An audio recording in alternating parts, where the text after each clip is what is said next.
Rise for the Pledge of Allegiance. I pledge allegiance to the flag of the United States of America and to the republic for which it stands, one nation, under God, indivisible, with liberty and justice for all.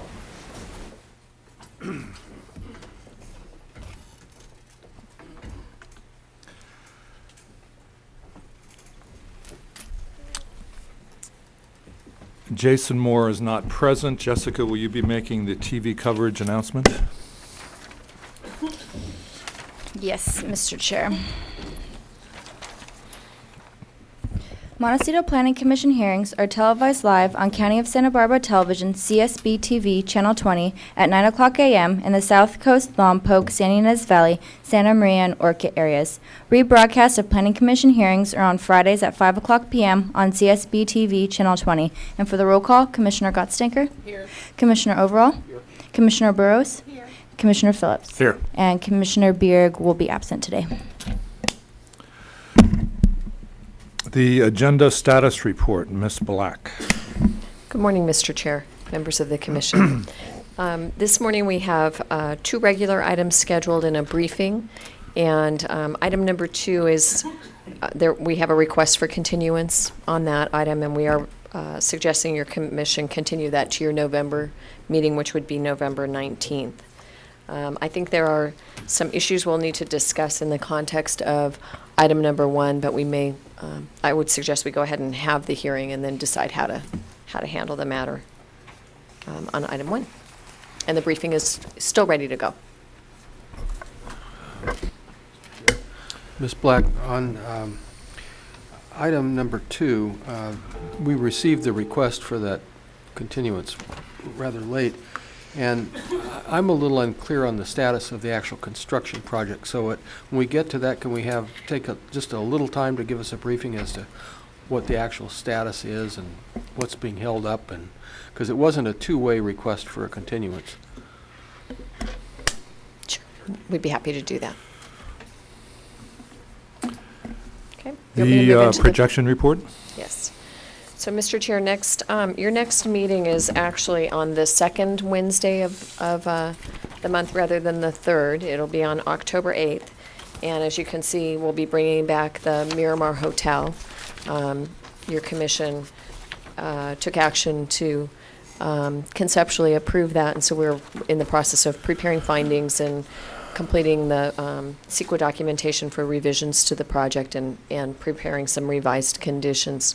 We expect to have the material to your commission by next Wednesday. The chair had asked me if you could have that material for 2 weeks, and so that's our intention, and we will put that on the website as well so the public has the opportunity to review the material well in advance. That's the advantage of taking a little bit more time on this one and being able to provide some space for people to review. Well, we get to, we read quickly, but Mr. Palladini and his group need to have a little more time usually. So. Okay. And then, Mr. Chair, you do have a meeting scheduled on November 19th. There are several items on that day already, as well as the item that we're proposing to continue from your agenda today. And your last meeting of the year will be December 17th. I did want to note that on December 3rd, we're planning the Planning Commission holiday lunch, which includes both your commission and the County Planning Commission, past and present members, so we'll be letting you know more about the details on that as time goes on. I did want to point out that probably at your next meeting, we'll begin to discuss the calendar for the upcoming year 2009. I think your commission's aware, but in case you aren't, the county is going on a furlough for 2 weeks at the end of December, and that may have some effect on the hearings early on in January of 2009. So we may be canceling some of the early hearings because we won't be here to prepare material for those meetings. So we'll be monitoring items and assessing our ability to prepare for those meetings, and we'll let you know when we discuss the overall calendar. But the department will be closed the week of Christmas and the week of New Year's, and we will be providing information at our counters, on the website, and to our permit applicants, indicating what that means in terms of availability of staff and how that'll affect their projects that are in process. But I wanted to let you know early on that there may be some effect on the commissions as well. Ms. Black, is the October 8th a special hearing? No, Mr. Chair, it is your regular meeting. We just switched the dates or the weeks of the month that you were And we'll do that every month conducting from that. now on? No, No, just for October. just October. I see. Okay. And, you know, when we bring, Mr. Chair, when we bring the schedule for 2009, if that's something you want us to consider, is to have the Montecito Planning Commission on the second Wednesday instead of the third, it's certainly something we can discuss with the County Planning Commission, but it wasn't our intent to make that permanent. I think there were some availability issues, and I honestly don't remember, it's been a while, whether those were on the Montecito Planning Commission or the County Planning Commission, but that was the cause of the switch of weeks. Is Wednesday the day? Wednesday is definitely the day, It- Mr. Chair. It's not Tuesday or Thursday? Right. Okay. That will, I think, continue to be our regular Planning Commission date. It certainly won't be Tuesday, because that would conflict with the board. I see. Yeah. Okay. Okay? Mr. Baker, the director's report. Mr. Chair, members of the morning. commission, good morning.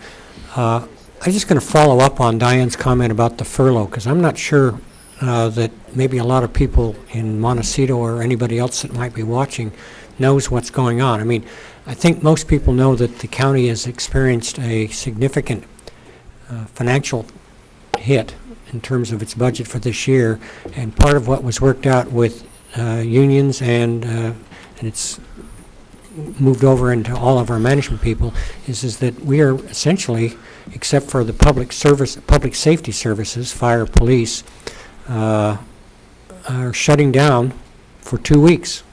Everybody's going on a kind of, I will call it a forced vacation for that 2-week period that Diane was talking about. So a lot of people are going to be coming down to this building or other county facilities and finding that it's not open. So I just kind of amplifying what Diane said so that people out there understand. I mean, we have concerns with regard to making sure that people know that of activities or actions they've got to take before the end of the year, that they've really got to get in here and have it completed by December 19th, or it's just not going to happen. And so maybe legal documents and things like that people might be concerned about, they should be preparing to get it done before December 19th. So the furlough begins on the 19th, and there will be no business after that date That's correct. until January 3rd or 4th or whatever. That first Monday, whatever Yeah. it is. Secondly, I'm looking at your agenda today. I have to compliment you that I think you're going to be able to get out of here in a relatively short period of time compared to what you've been doing for the last couple of months.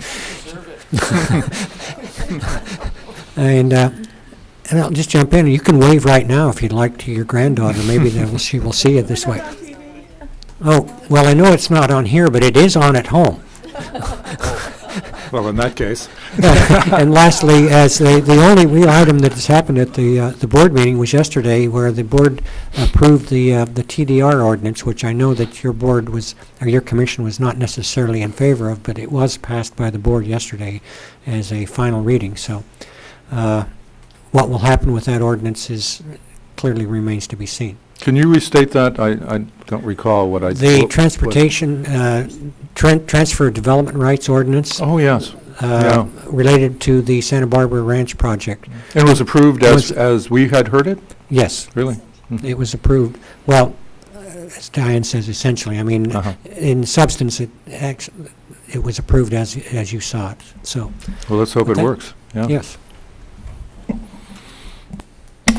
Mr. Chair, just on that matter, just, I wasn't with the commission when you heard that. I can't remember why, but Mr. Figg brought the ordinance to you, and I just wanted to make clear what the ordinance does and doesn't allow.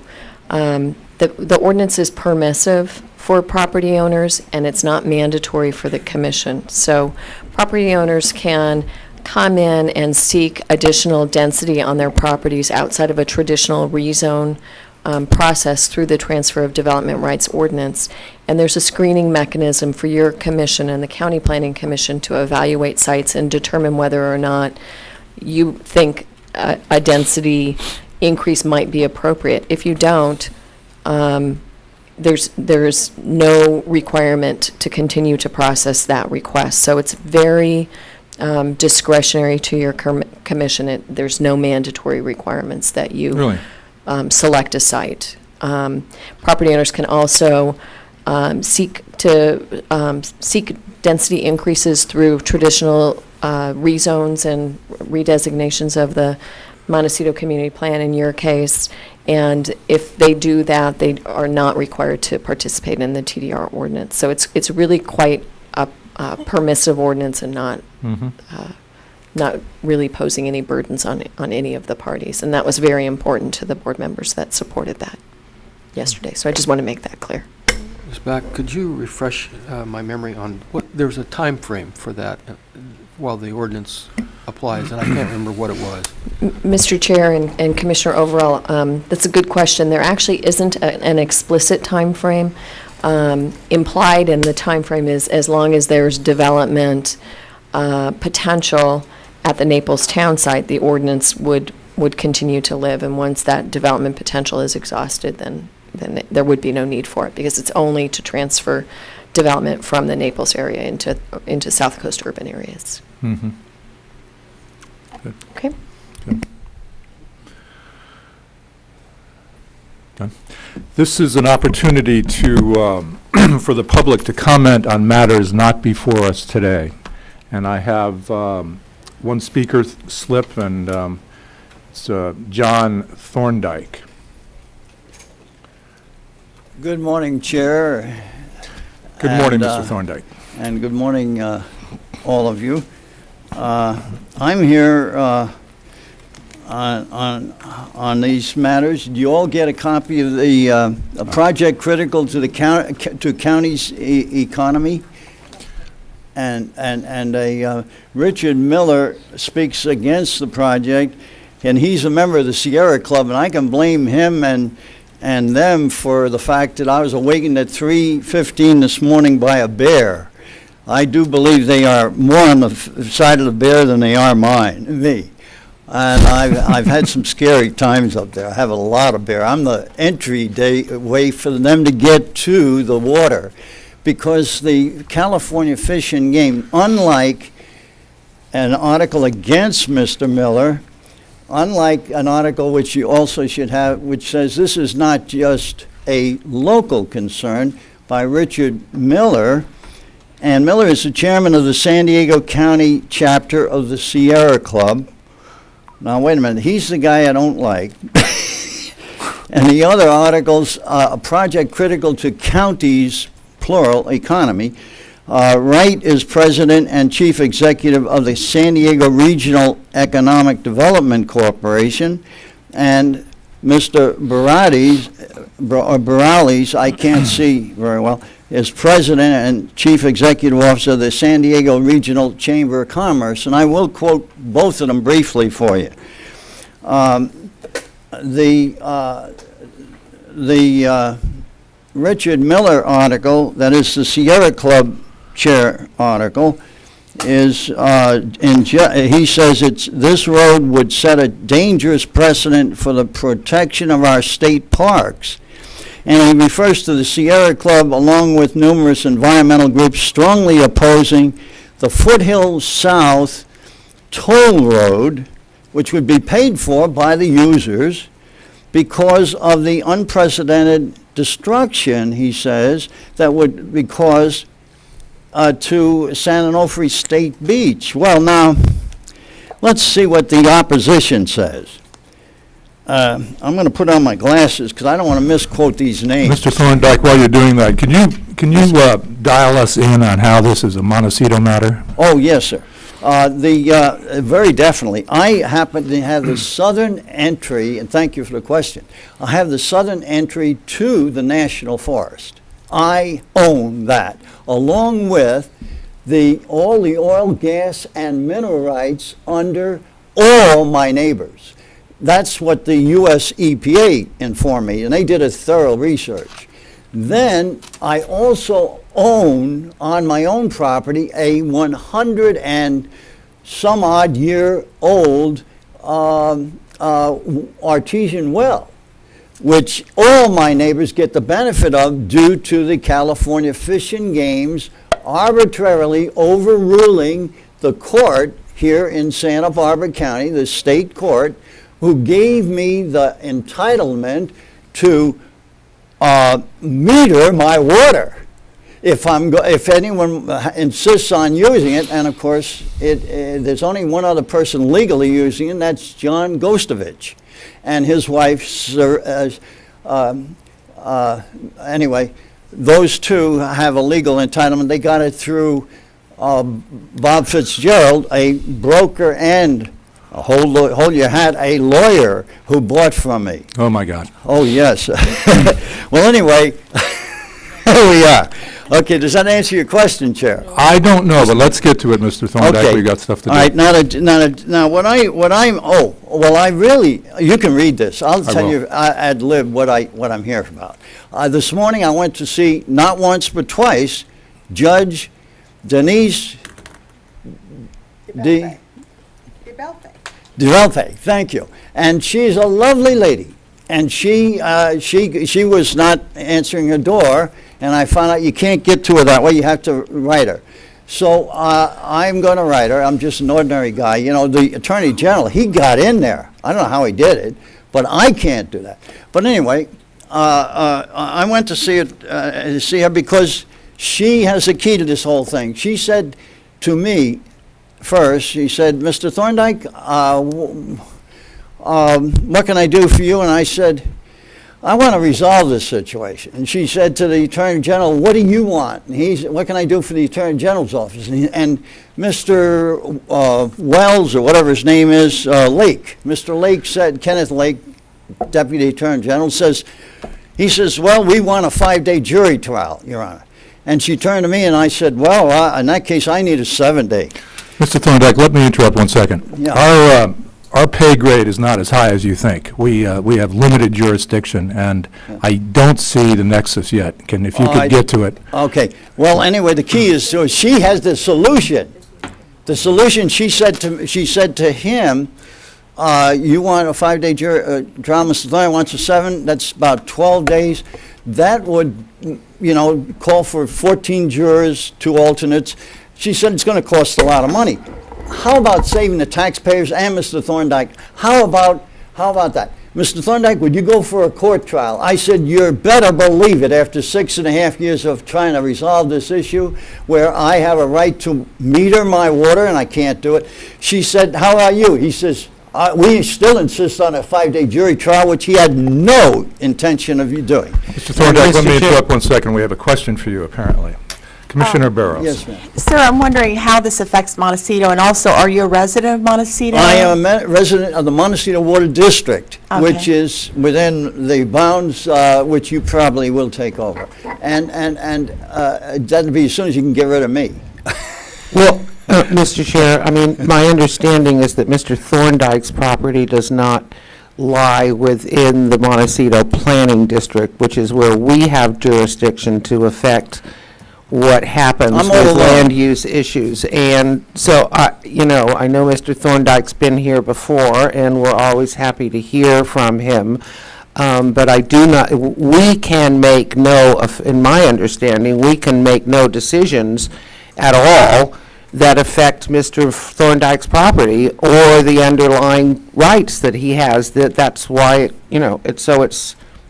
so I would suggest that we move on with our agenda, because we can't help you. There's nothing that we can do It to is a help you. safety issue. That was a big bear this morning. We only deal with Montecito. It's a key. If I Mr. Thorndike, can't- 1 second. Director Bly. Mr. Chair, I just wanted to point out that Commissioner Gottstinker is correct. Mr. Thorndike's property is actually in Toro Canyon. It's not in your jurisdiction at all. I don't think this matter is in your jurisdiction in any event, whether it was in the Montecito Community Plan or not. And Mr. Thorndike has exceeded 3 minutes, so perhaps you just want to move on. Yeah, thank you. Mr. Thorndike, we have your we have your article. We will look at it. It's not that we don't appreciate your comments. We do, and it may be that it's germane, even if you're not in our district. Thank you. But the 3 minutes is up, and we have to move on, and Thank you, sir. we will take a look at this. Okay, and now, may I phone call in on number 2 if it is on the agenda and is used today? Item number 2? Yeah. When you speak on it, Yeah. fill out a slip, and we'd be happy to hear from you. All right, try to get here. I got a long stretch between me and where I go and come. Thank you very much. Thank you. Closing no, we have one more speaker, Mr. Palladini. Thank you. Good morning. Good morning. Chairman Phillips, I'm not used to saying that. Good morning. Members of the commission and staff. Just a couple comments, please. First, I want to just mention to you that at our recent board meeting last week, I gave a lengthy report on your meeting of the 28th of August, the very important review of the Miramar project. I had to make it a lengthy report to the board because there was so much to talk about. And the response from the board was very appreciative, and I'm really here to express that appreciation to you and to staff for the excellent work that you've done. And I know, because I've been here for most of those hours, the incredible number of hours you've all spent. And much of that time is spent, we realize, not even while you're sitting here, but just in preparing for the meeting. So one thing I would just comment on also, just as an expression from what we've observed as a board, and all of our board members and others have commented, that I think that your conceptual approval of the project, and I know there's a long way to go here and there's many things to resolve, and we will be very happy to see the staff report next week. And thanks to staff for getting that out so quickly. But I do think that the community has taken a big sigh of relief, and the incredible stress that we all went through and the severe criticism that we all came under, staff, yourselves, the association, seems to have diminished. And I think we're making excellent progress on this project, and we certainly look forward to working with you to take it to its final conclusion, whatever that might be. So thanks again for your excellent work, and also to staff. We sometimes forget to acknowledge their efforts. The only other thing I'll comment on real quick, because it just came up, is this thing about the transfer of development rights. We've been talking about that in our executive committee and at the board. It's something that's, it's kind of a hard concept to grasp as exactly how it's going to work. We do now understand from comments from staff this morning that the Board of Supervisors has passed that. And I must say that I'm very pleased to see that it is discretionary and that it is subject to your review, because we could certainly see scenarios where there might be issues for the community if this were to just proceed kind of under its own power without proper review. So I think that would be very important. So thanks very much. That's it. Thank you. Mr. Overall. Mr. Chair, Ms. Black, related to the comment that Mr. Palladini just made about the TDR, I guess it gave me the courage to speak up about my failing memory.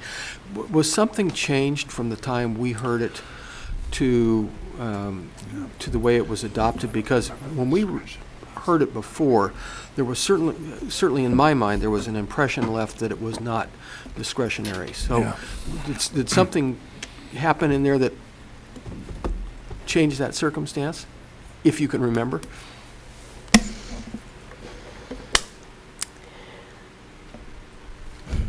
Mr. Chair and Commissioner Overall, the difficulty I'm having is I'm having a hard time remembering precisely when you heard it. The ordinance evolved over time pretty remarkably. When we first began with the TDR study, we had a consultant who indicated to us that he felt that all rezones and any increase in density needed to be captured through a transfer of development rights program. And so we began documenting or or drafting the ordinance in that way. And as it evolved through both the Planning Commission and the Board of Supervisors review, because it's been a kind of an iterative process, there were decisions made to make it less and less mandatory. And the way I would describe it now is the property owner, the Naples property owner, has no obligation to participate, nor do any sites within the community, nor does the Planning Commission. It's really just a tool that property owners can seek to use if they don't think that a rezone process is the best way to go. Maybe they just want to add one residence onto their site, and it's a more convenient and perhaps a more expeditious process. So I think it did evolve. I just don't remember precisely where it was when you heard it in June. But it could have been slightly more mandatory than it is now at that point. Sure. And Mr. Chair, I forgot to mention when I had the opportunity before, you had indicated Jason Moore isn't here today. Jason Moore is no longer on our staff, and so he resigned. His family's in San Diego. I think he decided he really needed to be there. And so Jessica will be sitting with the Montecito Planning Commission as well as the County Planning Commission, and you've seen her before, and you'll be well served by her, so I just wanted to point that out. Glad you're staying, Ms. Oldham. Any other questions for Ms. Black on that matter? Let's talk about Planning Commissioner's informational reports, if any. No report. No reports? Okay, we'll move on.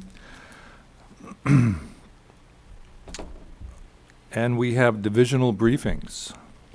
And is that you, Ms. Black? Thank you. Mr. Chair, yes, and this doesn't have to take very long, or it can take as long as the commission wants. We have time. Several hearings ago, your commission raised some concerns about zoning enforcement, and as I've thought about it, I've wondered if your concerns were really about zoning enforcement or permit compliance. So I thought what I would do is provide you with PowerPoint slides that we presented to your commission back in December of 2007, so a little bit less than a year ago, that sort of outlines the enforcement program, and note one change that has occurred as of the beginning of this fiscal year. And then if you'd like to talk about permit compliance, we can do that, or I can come back at a future date. But as the hearings have evolved, and we haven't discussed this, it became less clear to me about what the commission wanted to discuss. In terms of the change to zoning enforcement, as you heard from Mr. Baker, the county and the department to some extent as well is facing some pretty significant budget times, and we put forward a number of program reductions in the context of this year's budget at the request of the County Executive Office and the Board of Supervisors. And one of them included the zoning enforcement program. There were lots of other programs that were on the table, most of which really affected staffing levels. And the result of the agreement that was reached with the unions is that we, the county, agreed not to lay off any represented employees, so employees in our department that are in SEIU 620 and the can't remember if it's ETA or 535. Anyway, there's two unions. So we came to that agreement with the labor unions, and so a lot of the program reductions that we had suggested fell off the table because they were associated, obviously, with salary costs. One that didn't fall off the table was weekend enforcement, and this was something that I think your community in particular really pushed for about a year and a half, 2 years ago, actually 2 years ago in the 2006-2007 budget. And we have stopped weekend enforcement as a result of the current budget, because that was staffed through staff on standby pay. So I just wanted to point that out. I do have statistics about calls that we've received by district and by community while we were staffing weekend enforcement, and the number of calls was not significant each year, and the number of violations that were discovered was really quite low. In 2006, from weekend calls, there was only one violation with a notice of determination of fine found, and in 2007 there were 4. So not a huge amount, but I know that the community felt much more comfortable having somebody that they could call to investigate enforcement issues on the weekends. So I wanted to point that out. But aside from that, this is really just an overview of the program and how it works. Just a reminder, our enforcement program is responsive to calls that we receive. We don't go out and actively enforce. A little different than our permit compliance program, which when we have a permit and compliance is required as a part of that permit, we do go out and actively engage in permit compliance issues to ensure that people are constructing their projects in compliance with their conditions. So I'm happy to go wherever the commission would like to on this if you have particular questions. Or I have a question. I suspect, I'm trying to remember where this arose, and I have a feeling it was in connection with a project that involved a wall, but I could be incorrect on that at this point. But I think we're probably more concerned about permit compliance than we are zoning, although certainly both are important. And I have a specific example and a question. When a permit is issued, I'll use a specific example. It's in the Hillside Overlay District. One of the standard conditions that MBAR imposes is that you use earth tone colors in construction. And then something gets built and it doesn't conform to that. It's a different color, bright white or whatever it happens to be. Who should pick that up? How should that have been? I mean, is it totally up to the public to issue a complaint, or is there some other earlier mechanism in the? You understand the question I'm asking? yeah. Well, I'd say there's kind of a 3-part answer to that, and the public should be the last part of it, not the first.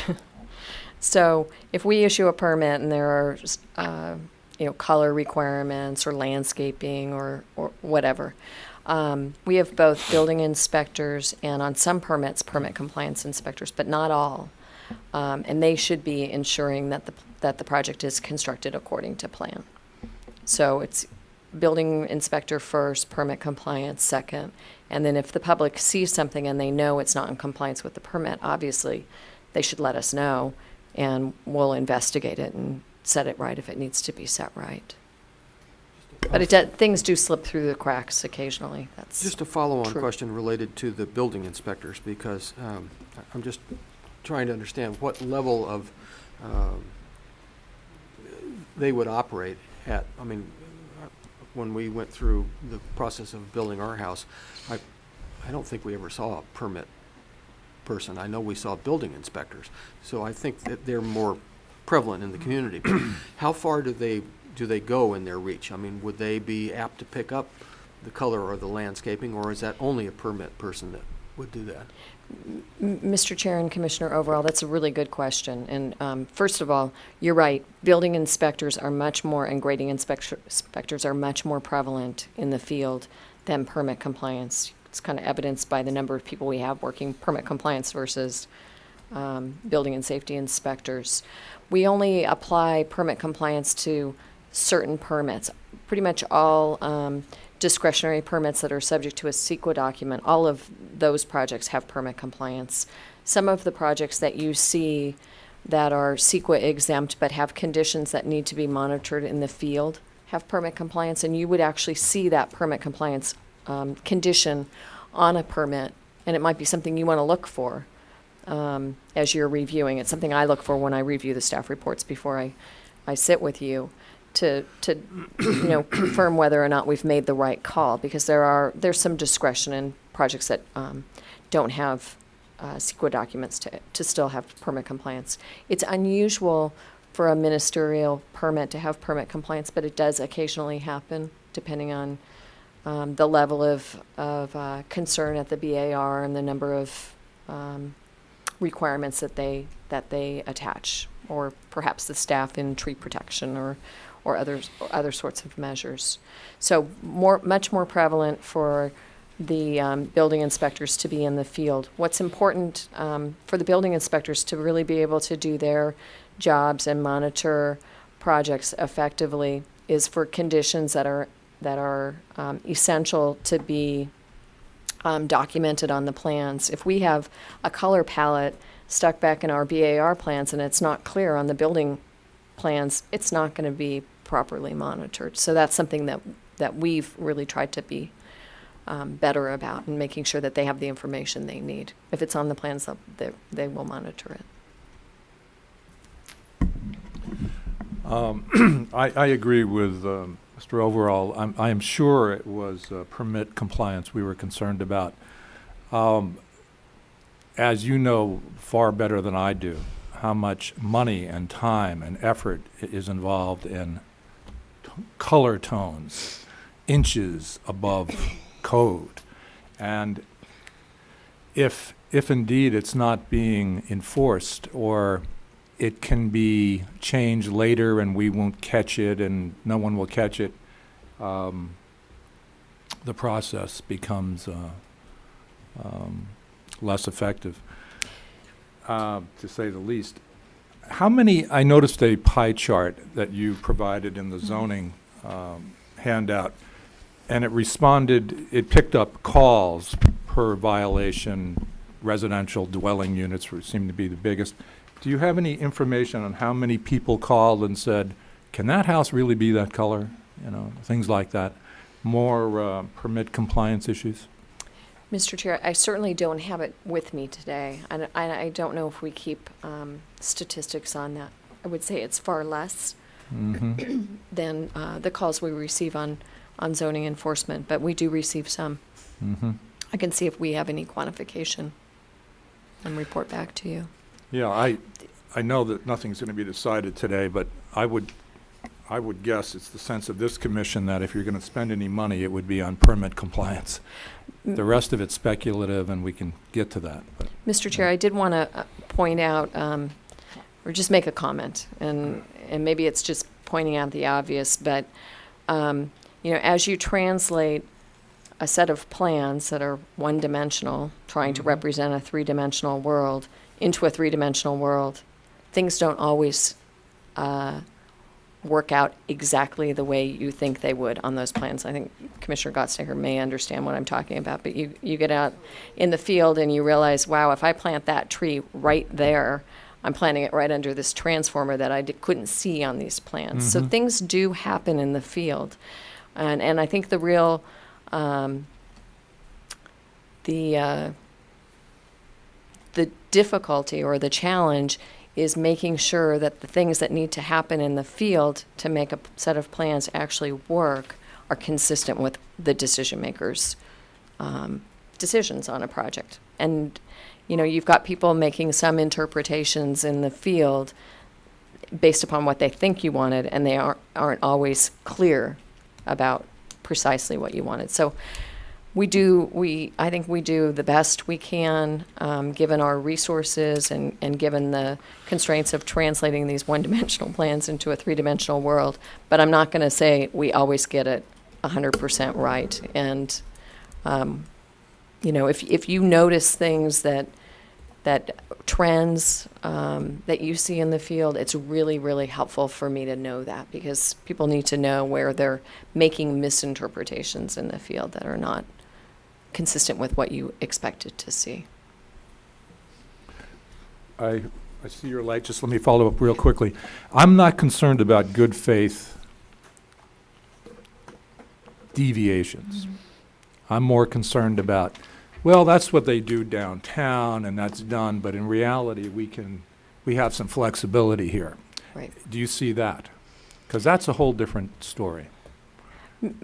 Mr. Chair, I wouldn't quite say it that way, but I would say I think people tend to be pretty anxious to get through the BAR process, the Planning Commission process, the zoning administrator process, and sometimes they aren't as focused on the conditions that are applied as they need to be, and Sure. thinking about, whether it is feasible, practical, acceptable to them, and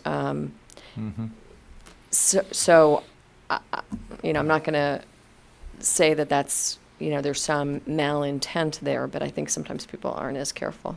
I'm sure there are some who think, well, if I agree, later on I can do what I want. But I don't think that's most of people. I think most people just are really anxious to get through this process and don't necessarily focus on their conditions. Commissioner Gottsnicker. Yeah, well, Ms. Black opened the door for me, but here, and I think one of the issues that's come up a number of times throughout Montecito when a set of plans get approved is that the MBAR will approve a set of plans with existing landscaping to remain. And that's considered a way of meeting the guidelines and standards that require properties to be screened. And then what consistently, because I'm out there in that world, a new project comes online and all of a sudden you drive by one day and all the existing landscaping has been removed. And for me, that's like a huge loophole in the process, because I understand that a building inspector is not going to be able to, go, oh, wait a second, wasn't there a tree there or wasn't there a hedge there? I mean, that's just not building inspectors' focus. I mean, I've dealt with enough of them on site to know that that's not what they're looking at. But there's a huge impact to that in Montecito. I mean, it really is one of the things, and I mean, quite personally, I'm dealing with a project right now. I mean, I've got a client that's been working on a project for 4 years. We've done everything there is to do, and she was depending on the neighbor complying with their plan. She talked to the architect, she talked to the neighbors, everybody, and lo and behold, about 2 weeks ago, all the existing landscape screening had been cut down.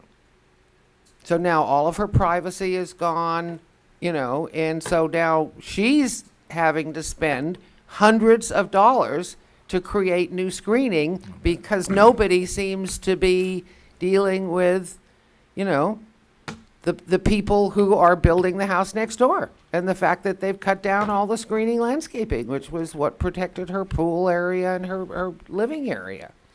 So that's the kind of thing where, is it permit compliance? Is it zoning? I mean, how does the public how does the public and the professionals in the field deal with that? So, Mr. Chair and Commissioner Gonstaker, thank you. That's a really helpful example. If your question is, who do you talk to? Just talk to somebody at the county, and we'll figure out whether we send a permit compliance person out, a zoning enforcement person out, a building compliance person out. I mean, we'll figure that out. You just need the issue just needs to be raised, and we'll figure out how to address it So it would best. be appropriate for me to Just call the zoning enforcement line. suggest to my client that she be in communication with the county. Of course. Okay, great. Okay. Yeah, because, I mean, she's really has tried to deal with both, and I have too, tried to deal with the landscape installers, and the developer in Los Angeles who's developing it to sell. He actually has sold it, and we've tried to deal with the owners, and everybody goes, oh, well, the example that you gave, it's like, well, we've got the house now, and we'll just do whatever we want to do. Ms. Black, Yes. permit compliance is certainly important to the community. It's important to us, too. It feels a little foolish to spend all this time and then not have the decision implemented. Is it possible for, and I know P&D here is top rate, has anyone looked at what other like-kind counties do? Is there something that we could do better? Could you put that on a report or flag it to mention to us in a couple of months if anything looks more possible, and if there's anything we can do to help implement that? Mr. Chair, sure, I'd be happy to Thank you. look at what other counties do. I suspect, Yeah, well, we'll see. we'll look and see what other counties do. Good, And thank we'll you. report back. Any other questions for Ms. Black on this? We have, we have two sets of hearings, minutes to opine on. It's the special hearing of August 6th, which is I'm sure the Miramar Hotel issue, and August 28th. Any sense of appropriateness and whether it can be moved to be approved? Mr. Chair, our agenda says, say the minutes of July 16th, August 6th, and August 28th. It does, And that is not what you just said, so I'm just kind of Yeah, we wondering have to if we're dispute- doing they all left it out of three, the order. or we're just doing two, or, I don't think I got that one, huh? well, that was the one that's Oh, in our, yes, yeah. yes. they're So in it's our three. packet. Hearing of July 16th, and then August 6th and August 28th. So we have three sets. And they look like they're all Miramar. Yeah, sorry about that. Okay.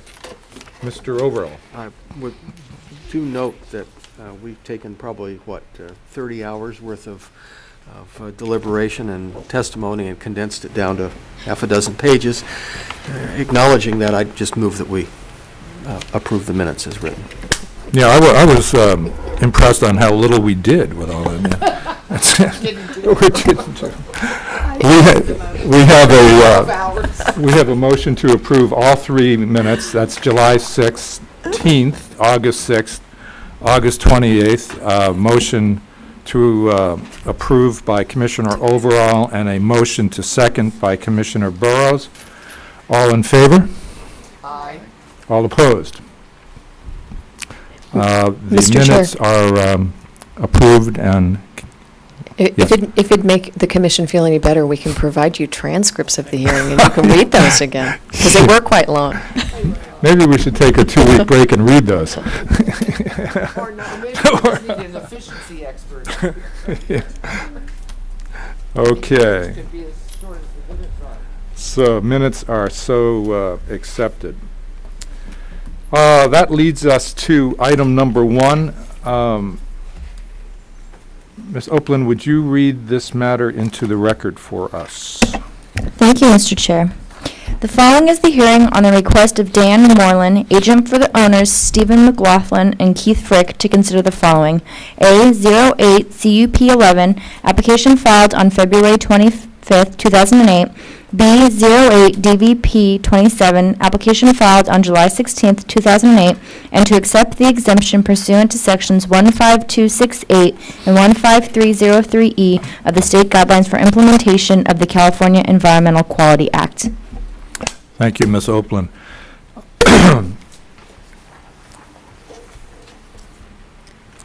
So I ask commissioners for declarations of ex parte communication and site visit disclosure. And I will start with Commissioner Gottsting. Well, yeah, I turned my light on because I think, as I had informed both staff and you, Mr. Chair, that I would be stepping down on the project because I currently hold partnership agreements on the water system and the long private road that serves this property. Very good. Thank you, Commissioner. I've had no ex parte communication, but I did visit the site yesterday. Thank you. Commissioner Burrows. I did not get to visit the site. Thank you. No communications. I have not communicated with any of the parties, and I did visit the site. So we move to staff presentation. Good morning, Mr. Chairman and members of the Planning Commission. I'm Sarah Clark, and I'll be presenting staff's recommendation for this project. The applicant is requesting a minor conditional use permit to allow construction of a 10-foot-high, 33-foot-long retaining wall within the required interior lot setback area, and as is now required in the Resource Management Zone District, a development plan for as-built structures, including a residence. And before we begin, there are several corrections to the staff report that have been detailed in a memo from staff dated September 16th that you should all have at this point. Excuse me, was that memo provided this morning, or did we? Yes, it was. Yes, so it's right here.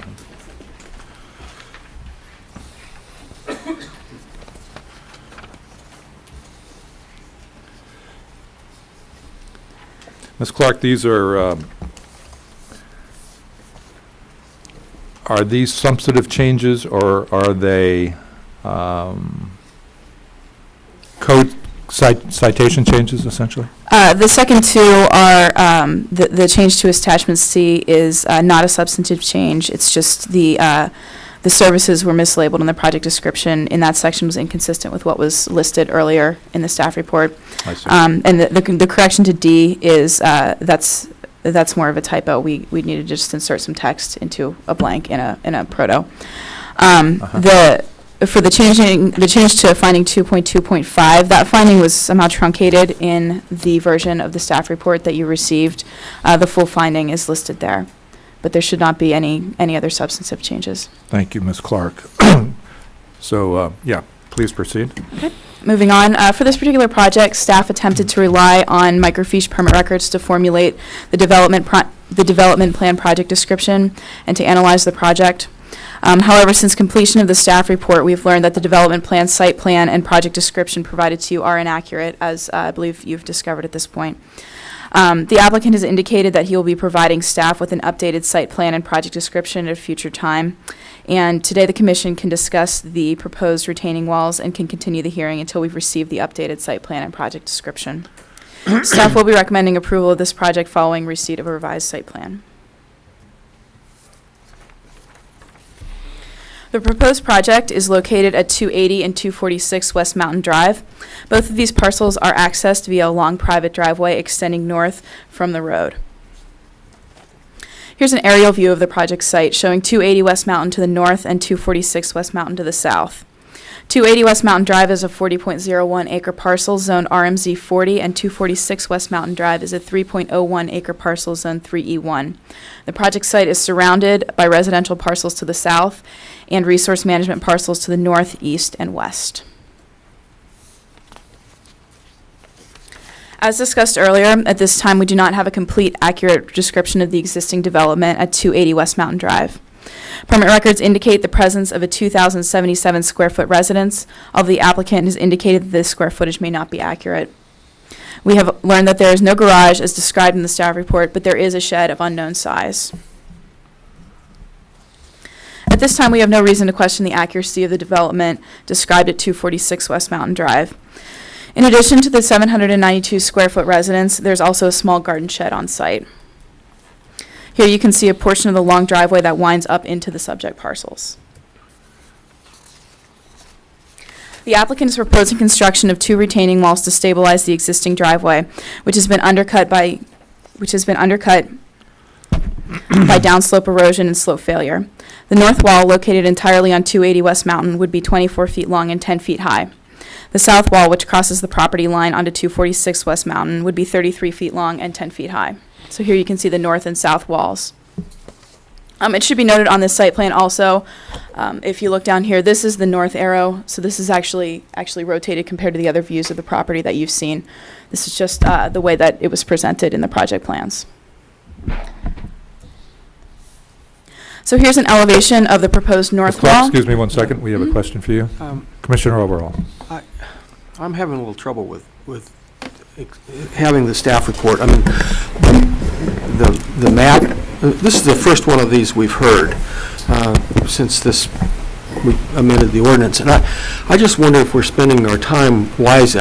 Personally, I don't have a problem with the walls, but I mean, what you see at the site versus what's in here is so vastly different, or at least it appears that way to me. I wonder if we wouldn't be better off just to see the whole thing when it's complete. Mr. Chair and Commissioner Overall, if I could just address that. The change in the RMZ zone district to require development plans, we knew would be a bit difficult. And we do have an as-built development plan process to document what is on the site. Unfortunately, in this case, the plans are not accurate, as several of the commissioners have noted. What we're really intending to do is just document what's on site so that if in the future changes are made, we've got a good baseline to start from. But you're not really approving, per se, the development that already exists. It's already there. So my suggestion today is to go ahead and focus on the conditional use permit aspect of the project. That's really the new development that's before you. Let us know if you have any questions, issues surrounding that, and then we'll bring the entire project back when we've got the plans documented on consent, if the commission is comfortable enough with the remainder of the project, because you're not really making a decision of any particular meaning on the development plan. You're really just documenting what exists, and we want to make sure that's accurate. Well, let me tell you what my problem is. When I was there yesterday and it looks to me like there is a significant amount of construction underway. And I mean, there's nothing in the staff report that says that there have been permits issued. And it disturbs me to go forward on this and run the risk, you just said it, come back on consent. Well, we can always say we don't give consent. But Right. I mean, I'd like to focus on this project when we get it.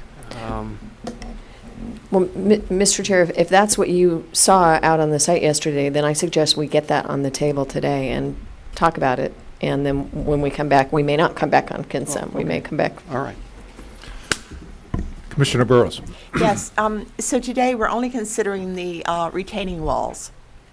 Mr. Chair, we're going to ask that you hold this hearing and stop short of making a decision on either of the applications, because you need to Even have the though- as-built development plan in place to approve the retaining walls. Even the though there may be CUPs. some safety issues on the retaining walls. Yes. And there are other ways we can deal with those if need be.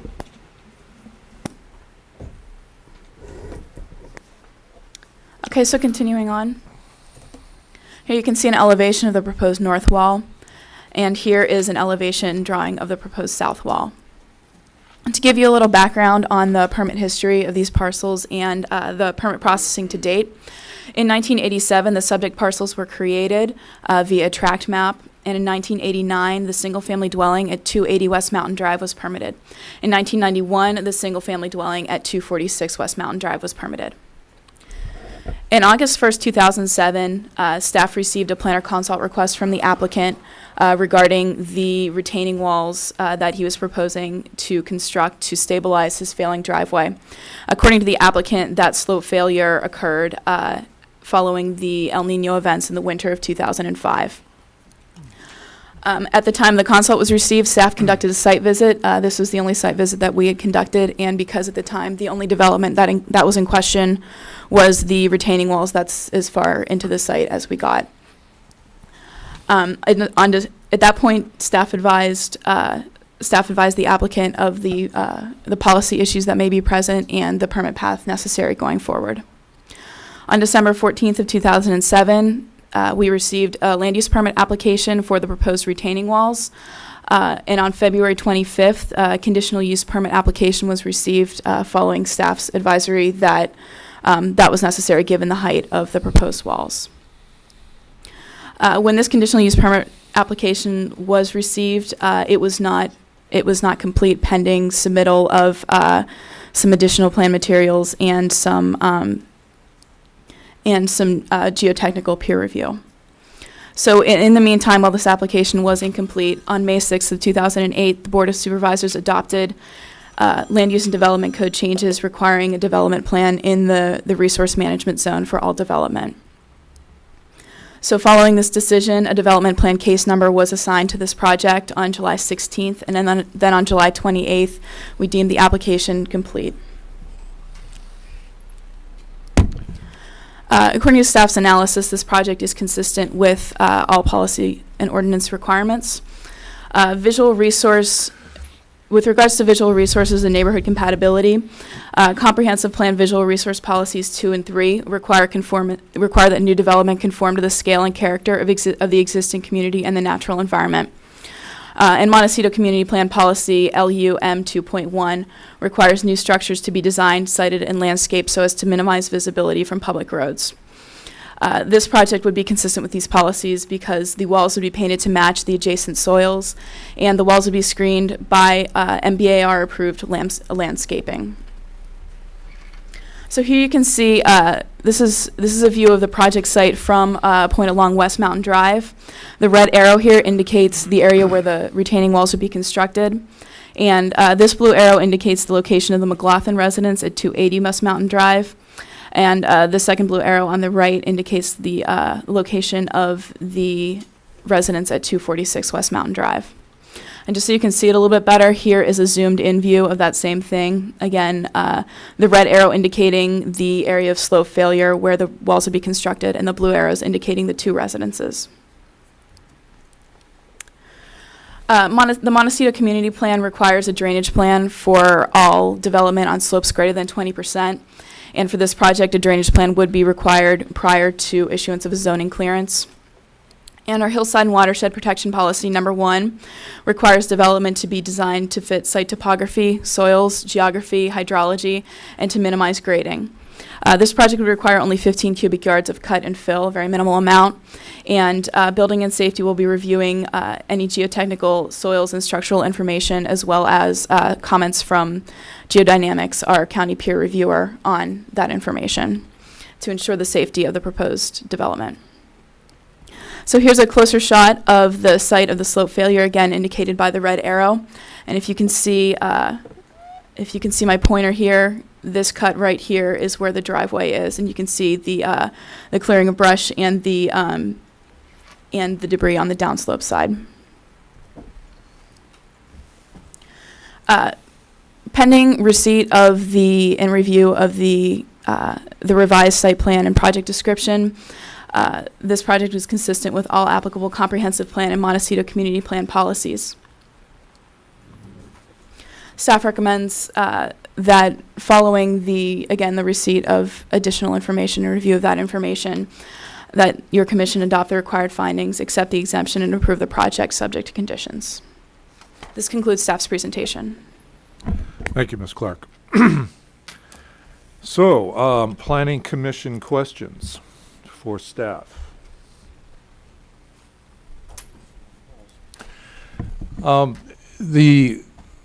The walls require a conditional use permit. A conditional use permit requires that the property be otherwise in compliance with ordinances, zoning, things like that. Questions have arisen as to the legitimacy of the development plan, which I sense that therefore precludes us from approving or even focusing on the CUP issue at this time.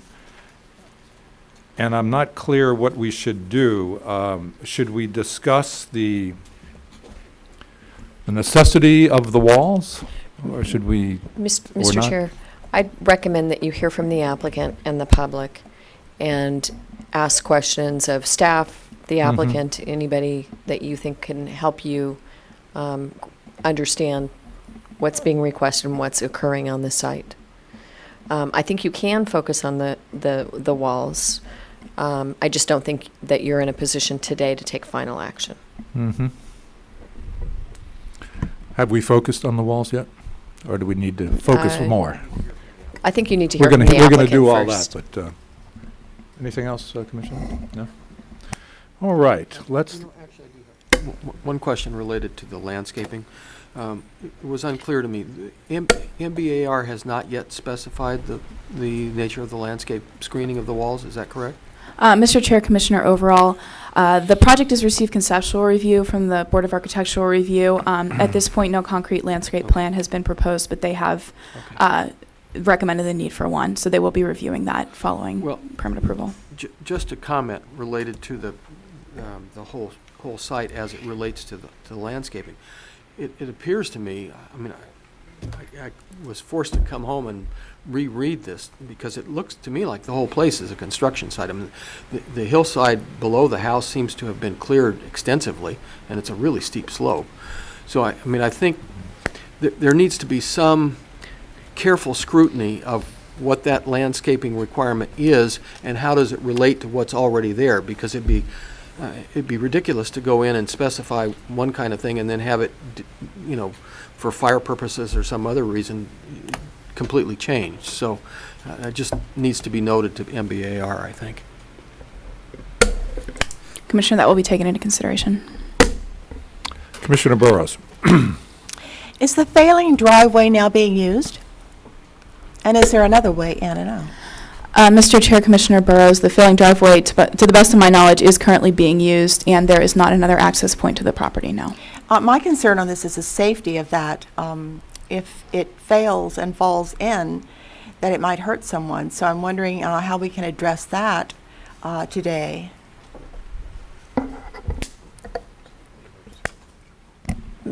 Mr. Chair and Commissioner Burrows, I think the applicant's aware that if they feel that there's an imminent safety issue, they can apply for, and we would certainly consider issuance of an emergency permit pending commission action.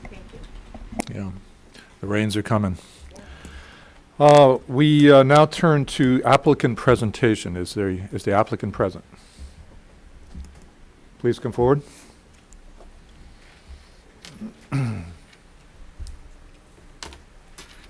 Good morning. My name is Steve McLaughlin, and I am the applicant and owner of the property. And I think that staff has done an exceptional job of presenting the property and the problems, and I don't need to go over that again. You know, we're in a situation where the road is severely compromised. Montecito Fire has requested that the road be fixed. They won't bring an engine down to the house at the moment. Although some of the other fire companies that were here last year did bring engines down to the house. In the event of another El Nino, the driveway will fail. That's just the fact of the matter. There is no other way in or out of this residence. This is my only residence. So getting it working so that I can get myself and my family in and out is of the highest priority. We've been working on this since the El Ninos of 2005, and we're about to, I believe, receive approval from this just prior to the implementation of the development plan requirement. Since then, both my contractor and staff has tried to put together a site plan, because I was unable to at that time. And unfortunately, when I got it for review on Monday, I noticed inconsistencies that were not quite right. So again, my compliments to the staff for helping me with that, but we felt that it was important to get the site plan correct, you know, so that it's down once and for all, which is going to take a little time for me. But the walls are necessary. The reality of the landscaping is that even though the walls are 10 feet tall, to get to the bottom of that cliff is another 50 or 60 or 70 feet. And so there's no real purchase or place to lodge landscaping in there other than to let the natural habitat grow as it will. You know, it's a severe brush area. You know, just to address Commissioner's comment about the brush being cleared around the house, we are, according to Montecito Fire, the example that they hold for other wildfire area houses in terms of the brush clearance and defensible areas. So that's that's where we're at with it. Okay. Any questions? As long as we have the applicant here.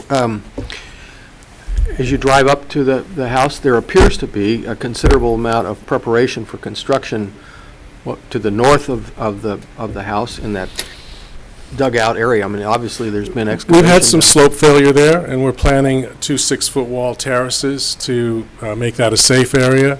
And over to the other side, which you may have noticed a form, I'm moving my garden shed off to the right there. Okay. Commissioner Burrows. Sir, do you have children? You mentioned your family, and do they play along the potentially failing driveways? They try not to. They're a little skittish about it. But, we travel through there. They travel through there daily, yeah. The kids are a new element to my residence. Okay. Any other questions? Thank you very much. Thank you.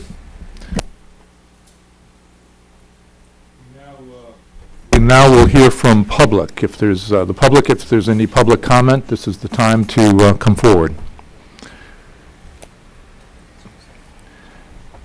Noting no public comment or interest in comment, let me close that. Is that how I do it? Close it. And we proceed to our deliberation.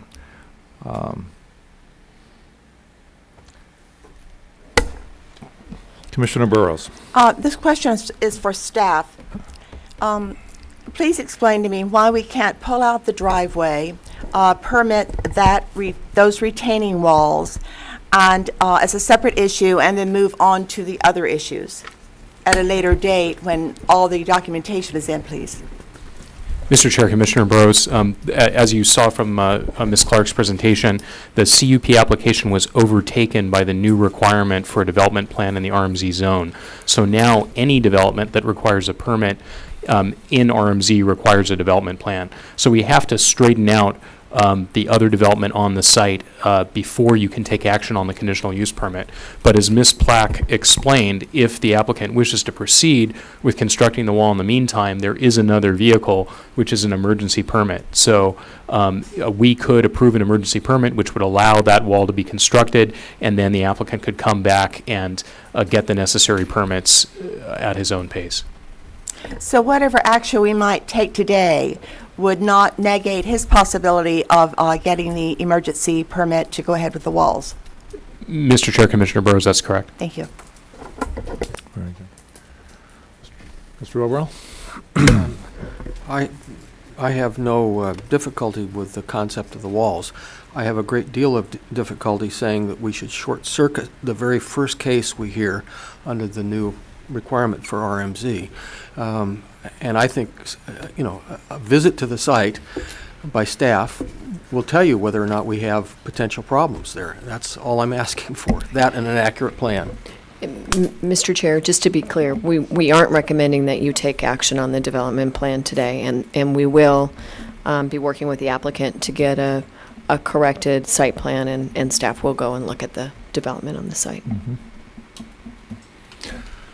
Is it that we move to continue? Is that would be the?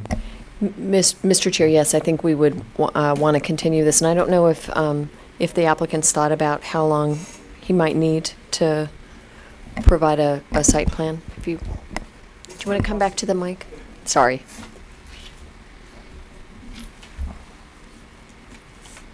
It's quite possible that I'm going to be out of town for about 6 months. So I don't know at the moment. I can certainly be in contact with Sarah and let you know, but it's looking imminent that I will soon be gone. All right. Mr. Chair, if that's the case, then I don't think it's really possible to continue this to a particular date. So maybe the action you want to do is just drop it from your agenda, and we'll renotice the matter when it's ready for you to consider. Very good. Could we hear a motion accordingly?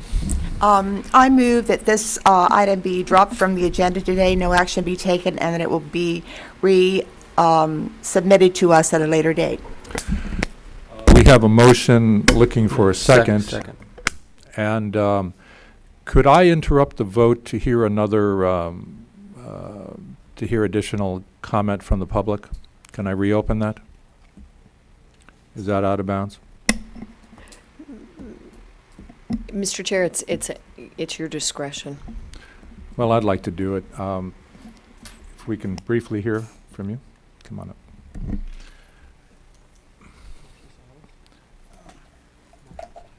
Yeah. Good morning, Ms. Silas.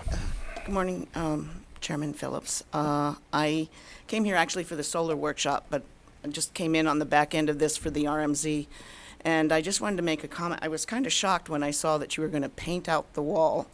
And Let me interrupt 1 second. I'm a member of the Montecito Board of Architectural Review. I'm just speaking Thank as you. a public person at this point in time, and I would just like you to consider the aspects of painting out a wall and landscaping where the wall is actually, there's no place to landscape. It's solid rock. And just to really consider that. And I don't like these emergency remedies for things, especially when it has to do with the RMZ zone, because we end up doing things we don't want to do and ruining our environment for the rest of us, just to remedy an emergency situation. And that's the problem with the RMZ in the past, and we thought it now being reviewed by the Montecito Planning Commission, those issues would be addressed, but it appears today that once again we'll have to go and resort to an emergency answer to something which is just a Band-Aid and maybe and not going to work in the long run. So those are my comments in regards to this. I was totally unprepared. I just don't think you can paint out a wall, and I don't think you can landscape in solid rock that well. Thank you for your input. Thank you. I have a question for you. Question, please. Marcia. It was my understanding that the MBAR has reviewed this project and conceptually approved it. I have to go back and look in my notes, but I don't believe I saw this come before me, so I may have been absent that day. Okay. Well, in any event, the final version of this has to go back through the MBAR in any event. Is that not correct, Ms. Black? Okay. So it will come back to us and not an emergency response? Okay, thank you. Mr. Chair, Ms. Black? just to be very clear, if the applicant applies for an emergency permit and we make the findings necessary to grant an emergency permit, it could be issued under an emergency permit. And I think it's fairly obvious to see why that might be the case. Mm-hmm. So we will certainly take into consideration the input we've received from the MBAR to date, but we don't always have the time to go back through the MBAR process. It kind of depends on the situation that's... Well, with the chair's permission, then, Please. maybe we ought to delay the vote for just a second, because I think in light of Ms. Silas's comments, and I heard the word paint the wall, the words. I know there are ways in which you can tint the concrete when the walls are put in place. So I think we ought to at least go on the record that we would like that step taken. Perhaps that was what was intended, but that was not the word that was used. So is that?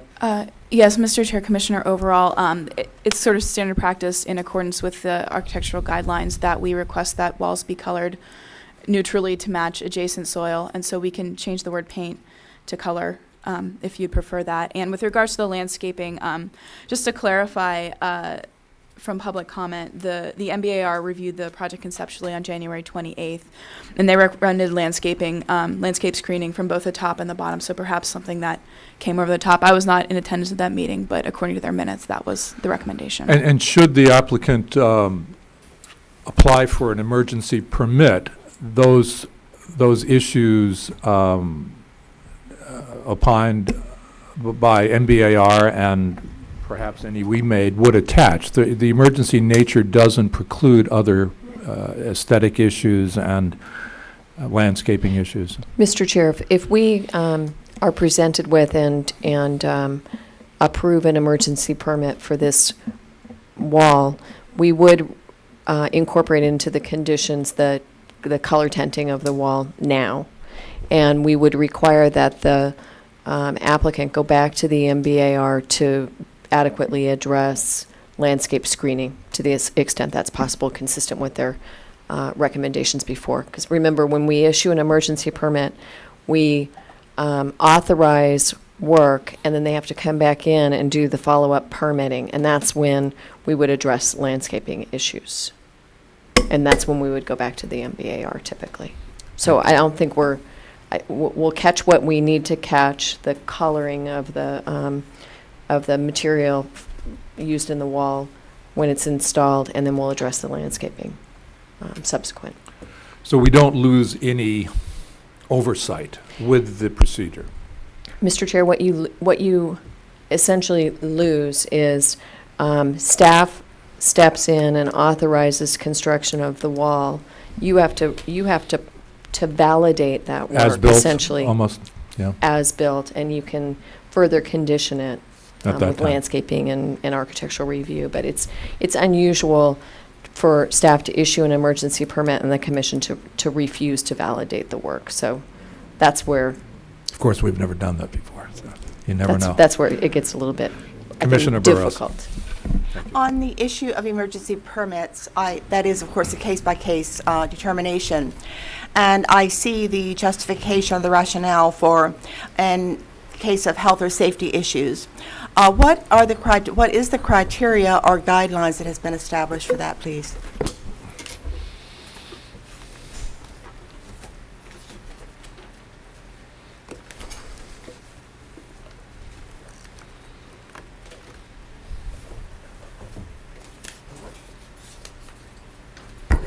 Mr. Chair, Commissioner Burrows, I'm just reviewing the section.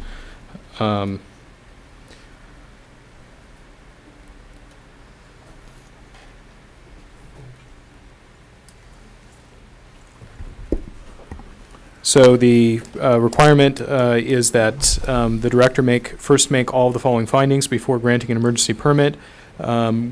That an emergency exists and requires action more quickly than provided for by the customary procedures for permit processing. The action proposed is consistent with the policies of the comprehensive plan, including the Montecito Community Plan, the requirements of this development code, and that public comment on the proposed emergency action has been reviewed. So it's essentially a timing criterion. An Mr. emergency is further defined in the ordinance, I believe, as well. I'm sure this would apply as the road falls away. Go ahead. If we do find that definition, I would like to hear it. Sure, it's certainly. Emergency is defined in the Land Use Development Code as a sudden unexpected occurrence demanding immediate action to prevent or mitigate loss or damage to life, health, property, or essential public services. The definition extends to efforts by a public agency and continues on with language that's not applicable to this case. Thank you very much. Commissioner Overall. I have about 3 points that I'd like to make. We're now 2.5 years after this slumping occurred. The emergency remedy has been available during that whole period of time. So I personally have a little trouble. I wouldn't say you can't go that route, but I have a little trouble seeing the validity of that, and particularly in light of the fact that this project has not had it's been in the works for quite a while, and we don't have an accurate map. And I would really strongly recommend to the applicant that you not come back, if you go the route of the emergency wall, which I would hope you would not, that you don't come back later on with some modifications to the project of your homes, something additional that you want to build. The entire intent behind the RMZ ordinance was that we not get piecemealed on projects in the hillside in a delicate area.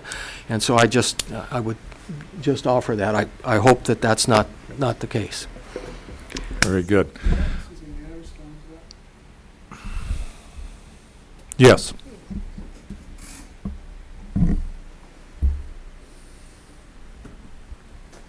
Yeah, I would just like to respond to the timing. Immediately after the El Nino, I was working with Tony Bonnet, the county grading inspector, who first discovered the problem, as well as with county planning, and went step by step per their recommendations. The first thing I did was get a soils geologist. Now, because it's a very small project, getting someone to come to my site and do the process took 6 months to get a geology report and another 2 months to get it in writing. Then we got an engineer. It took 6 months for his availability, then another 2 months to get the plans in writing. We've been working closely with staff, and every time there's a request for more information, we go back and we get it and we present it. The development plan situation was something that when I went to the County Board of Supervisors, Ms. Black said in front of the board that I did not need a development plan, that the conditional use plan would be appropriate and enough.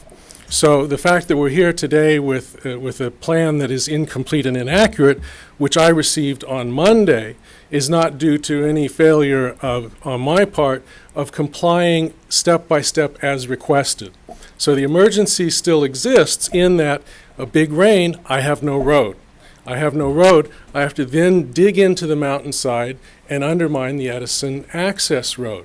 So, in fact, it is an emergency, and that's why I put out plastic every year to mitigate the damages. But, the timing has been more than a little frustrating for me in that it's 3.5 years later, and I've been complying at every step of the way, and at every step, there's a new requirement that's, well, let's have one of these, let's try some of this.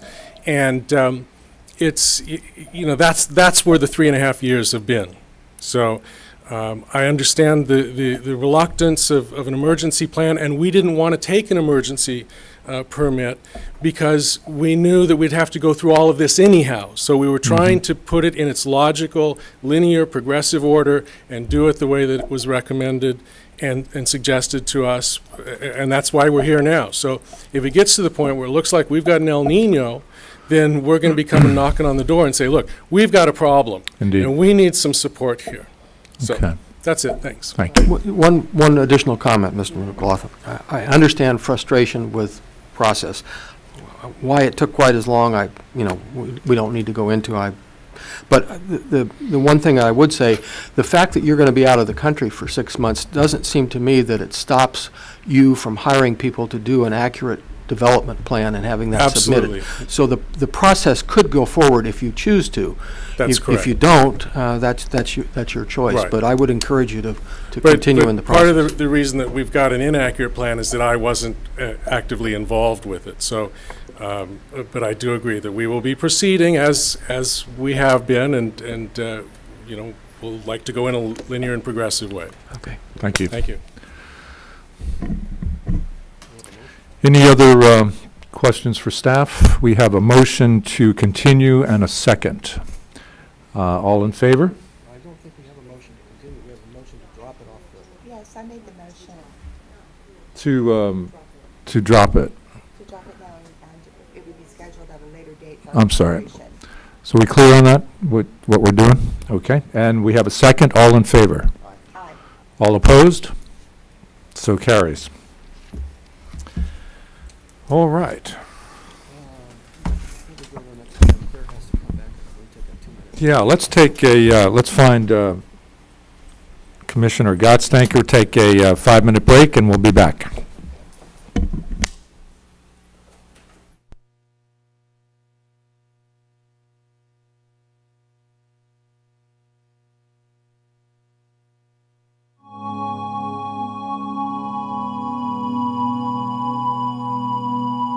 Item number 2, Ms. Opland, if you would read this item into the record for us. Thank you, Mr. Chair. The following is the hearing on the request of Bruce McKenzie and Susan Petrovich to consider case number 08 APL 8, application filed on February 19th, 2008, and to accept the exemption pursuant to sections 153011 and 15303E of the state guidelines for implementation of the California Environmental Quality Act. Thank you. Commissioners, ex parte discussions, site visit disclosure, if any. Commissioner Gottstanker. I did drive Lavelta Road. Thank you. Mr. Overall. I had my wife drive the road, and I looked. Excellent. That's the way to do it. Commissioner I actually Burris. drove myself to the site and did visit the site. And no ex parte communications. I had none as well, and I did visit the site. Staff presentation, that would be, and your name again, I'm sorry. Morning, Mr. Chair, Commissioners. My name is Eric Gage, That's and I have a presentation for the McKenzie Petrovich appeal. You should be in receipt of a letter the applicants in appealants have submitted a written request for a continuance to give them time to reach a resolution to the appeal issues and perhaps forego a hearing. I have seen the letter. Have we all received a copy? It's a request from the appellant to continue. Is the applicant present? I don't believe the applicant or the appellant are present today. The letter was also written and signed by the owner, Jamie Lee Misfelt, and Alan Krebs, the applicant, at the bottom there, handwritten. That's correct. That's right. So that's a It's new information. that's a joint request then. Commissioners, any sense of I'd move we continue it. excellent move to continue? Second. Yes, I second Wait that. 1 second, Ms. Black. Mr. Chair, you might remember when I went over the projection report, you aren't meeting on October 15th. You are meeting on October 8th, and you do have the Miramar on that day. So I don't know if you want to continue this to October 8th or if you want to continue this to your meeting in November. But you're not meeting on the 15th, so please don't continue it to that day. Commissioner? It would seem maybe a more certain use of our time if we continued it to November, since we really don't know how long the Miramar will take. So then, Mr. Chair, my recommendation is you incorporate November 19th as a continuance date into the motion and second that was made. Mhm. So we have a motion to continue to November 19th. Is that correct, Commissioner? And I second seconded? the amendment. So seconded, all in favor of a continuance as stated, say aye. Aye. Opposed? Passed. Great. Thanks.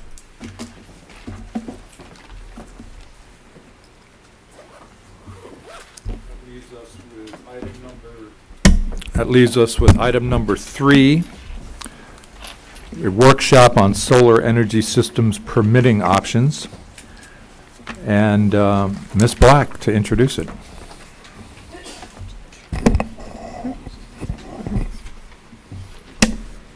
I'm going to read it into the record first. I'm sorry, go ahead, yes. Thank you, Mr. Chair. The Montecito Planning Commission will participate in a workshop to review recent state legislation regarding government financing of solar energy systems and Planning and Development Department outreach efforts and promotion of solar energy, and give staff direction on the permitting of freestanding solar energy systems. Mr. Chair and members of the commission, I think we brought several months back a discussion to your commission about downshifting freestanding solar panels to zoning clearance, and your commission indicated some concern about that. What we're doing today, and I hope it doesn't feel like we're repeating that, but we are coming back with some additional information and some suggestions, including a fact that we've uncovered, which is that the RMZ zone does not currently allow freestanding solar panels. So we wanted to discuss some issues with you. I think you'll continue to hear about a variety of permitting issues associated with alternative sources of information. It's obviously a pretty pressing issue at the local level, state and federal level. So we're not trying to hit you over the head with it, but we are going to probably continue to bring these issues before you and try and seek your input and your guidance. So with that, I'm going to turn this over to Mr. Langle, and he'll walk us through the workshop material. Thank you, Director Black.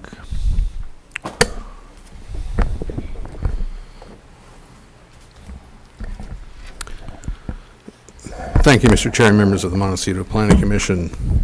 As Diane mentioned, this is a workshop setting. We hope it's a casual enough atmosphere that you can just discuss the items with us and give us direction as to how we should proceed. I believe we do have members in the audience from the solar installation business, as well as members from the CEC. I believe we're going to be here, as well as the Montecito BAR. Just the first couple of slides are very basic Solar Energy 101. And this describes a very simplistic setup of a photovoltaic system. Solar energy systems are typically grouped into two categories, either photovoltaic systems, which produce electricity, or thermal energy systems that create hot water. This is a photovoltaic system, and basically you have solar panels that receive the solar energy that's converted into electrical current, and then depending on the type of system you have, it's either then stored in a battery or just put through an inverter into your house current, and any excess current is then turned back into the power grid. The thermal energy system is similar in that you have a solar panel, but in this case you have water running through the panel. It receives the solar energy, raises the temperature of that water, and then puts that water, hot water, into your plumbing system, and saves on your use of either gas or electricity to generate the hot water. Again, the purpose of today's hearing is just to review solar energy systems, recent state legislation, some of our outreach effort the Planning and Development Department is undertaking, as well as permitting options for solar energy systems. And first, in regard to state legislation, there was a new Assembly Bill 811, that was enacted earlier this year, that allows cities and counties to enter into contracts with property owners to provide for low-cost loans so that people can purchase solar energy systems, either thermal or photovoltaic, to add to either their business, their commercial enterprise, or their residence.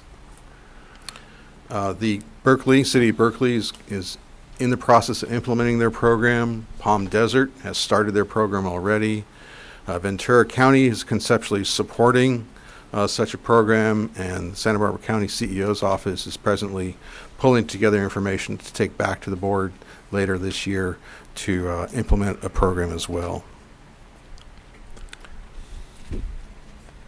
The way this would work is that through the contractual arrangement between the county and the property owner would get a low-cost loan. This would be recorded as a lien against your property, and then essentially you pay the installments on the loan through your property tax bill.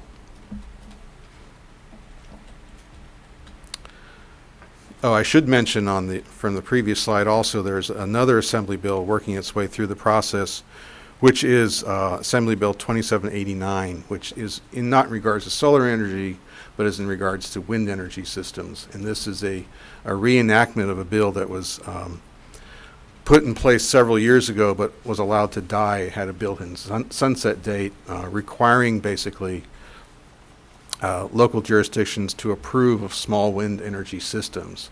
And so this would be a wind generator, wind turbine on a tower in the backyard of your property, basically. There are certain limitations as to where these can go.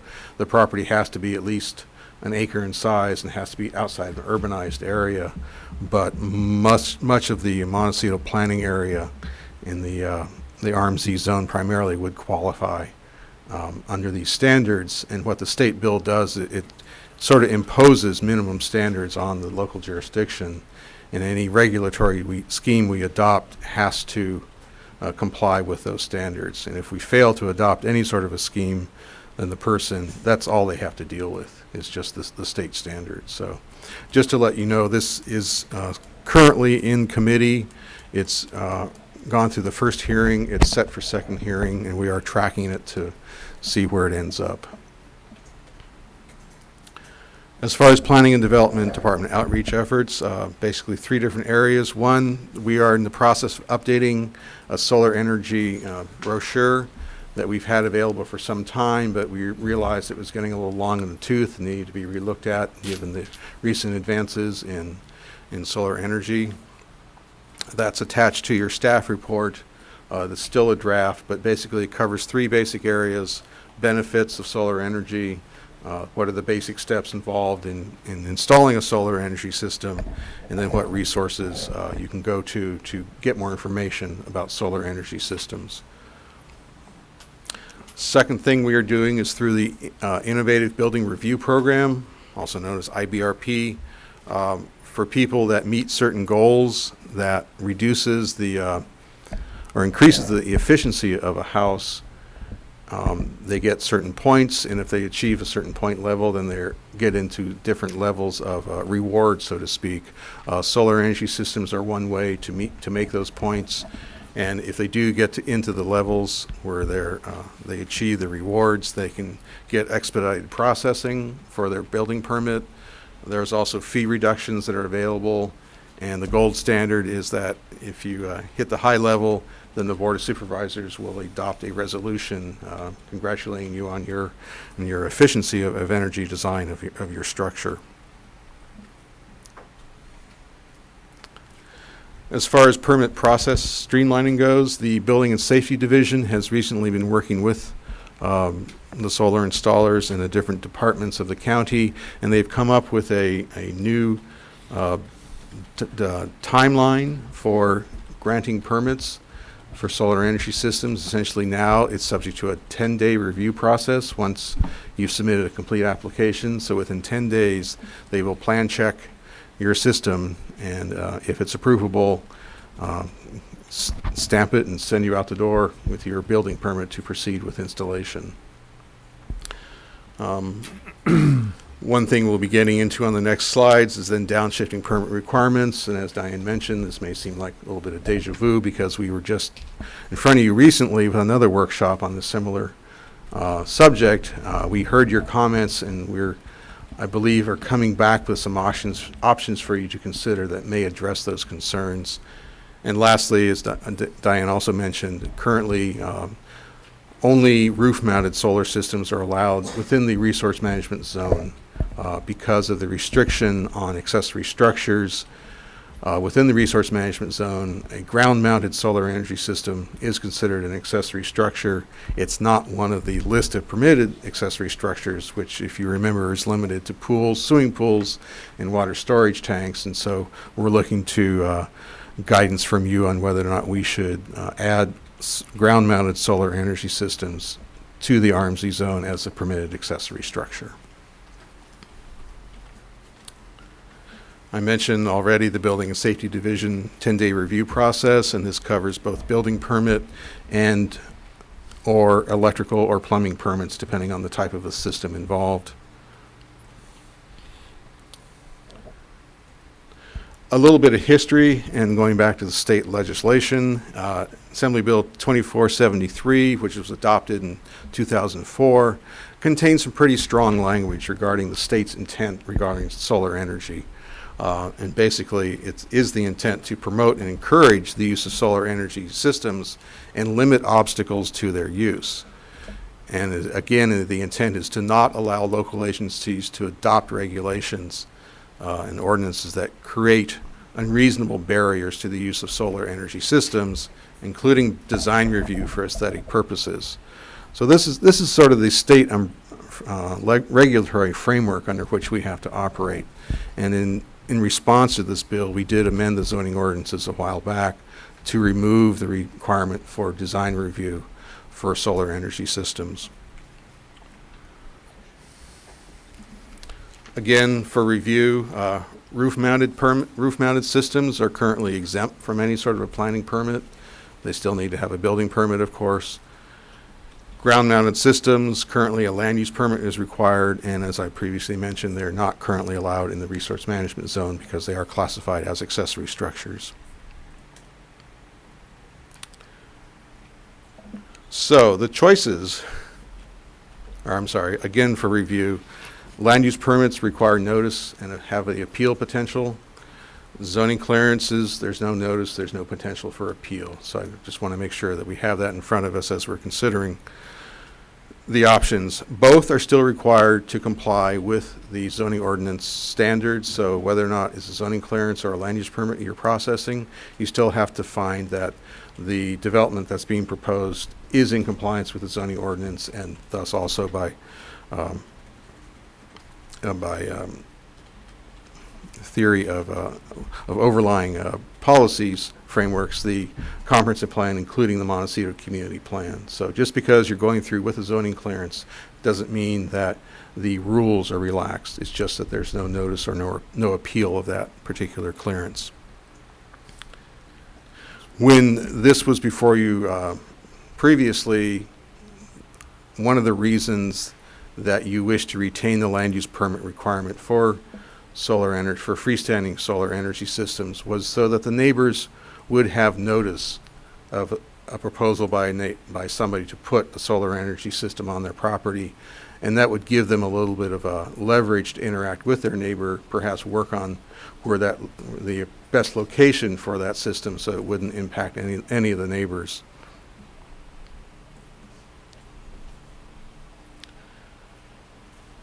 So what we've come back with to address those concerns is some tentative development standards that we would propose if your commission is interested in downshifting to a zoning clearance process.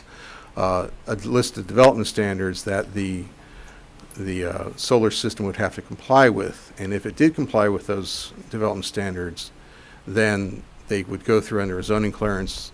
If they were not able to comply, then the land use permit would still be required. And these development standards would address the design of the system, regarding its size, how it was oriented, things like that, as well as the location of the system on the property.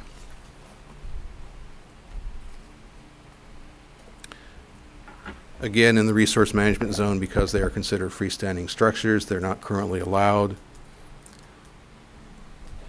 And so the options before your commission today is what we're proposing is that to allow the freestanding systems with a zoning clearance if they meet the development standards. Again, if they don't meet the development standards, to retain the land use permit requirement, and to amend the resource management zone to allow for freestanding systems as accessory structures, and again, either under the zoning clearance process or a land use permit process, subject to the development standards, of course. So that concludes my presentation. I'd be happy to answer any questions. Thank you, Commissioner. Yes. On AB 811, if Santa Barbara County should choose to opt into that program, it would mean that the county could enter into contracts with property owners in Montecito. So how does that work? Where do the funds come from? And maybe you could just walk us through an example of how this would work, please.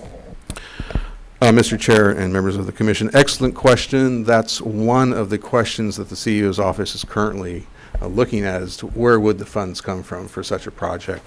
They're currently looking at a pilot project which would have a set amount of money available to it, and this could be found either, some of the budget somewhere in the existing budget. They can move from one area to another. Another source of funding is that the county could actually seek grants to provide money for these systems, and to pass bond measures as well. So there's a variety of funding options that the county has available to it. Would the grants be from nonprofits or grants from the state? The grants would be either, whoever is offering money for such a facility. Thank you. Commissioner Overall. And who would be eligible to participate in this program? At this point, there's no real restriction on who is eligible, except that you have to own property where the solar energy system will be placed, which is the way of guaranteeing sort of the repayment of the loan, since it is recorded as lien against the property. Mm-hmm. Is there a suggested loan rate that's being considered? Mr. Chair and members of the commission, it's essentially up to the county to determine what would be appropriate. And one of the things that the county is looking at is, in order for this to work at all or to be attractive, we have to be able to offer a loan rate that's lower than what the average person could normally get anyway. Mr. Chair, just to be real clear, the board has not heard this or developed this program, so it's really a concept following from state law. So Noel's telling you sort of the current state of thinking about how this might proceed, but it's really up to the Board of Supervisors to authorize it. Mhm. So they may come up with criteria that are more restrictive for pilot projects. They may limit it to a certain geographic area. They may limit it to certain types of property. At this point, we don't really know. And the mechanics they of how would the loan would be structured and the rate and the duration is really not our issue.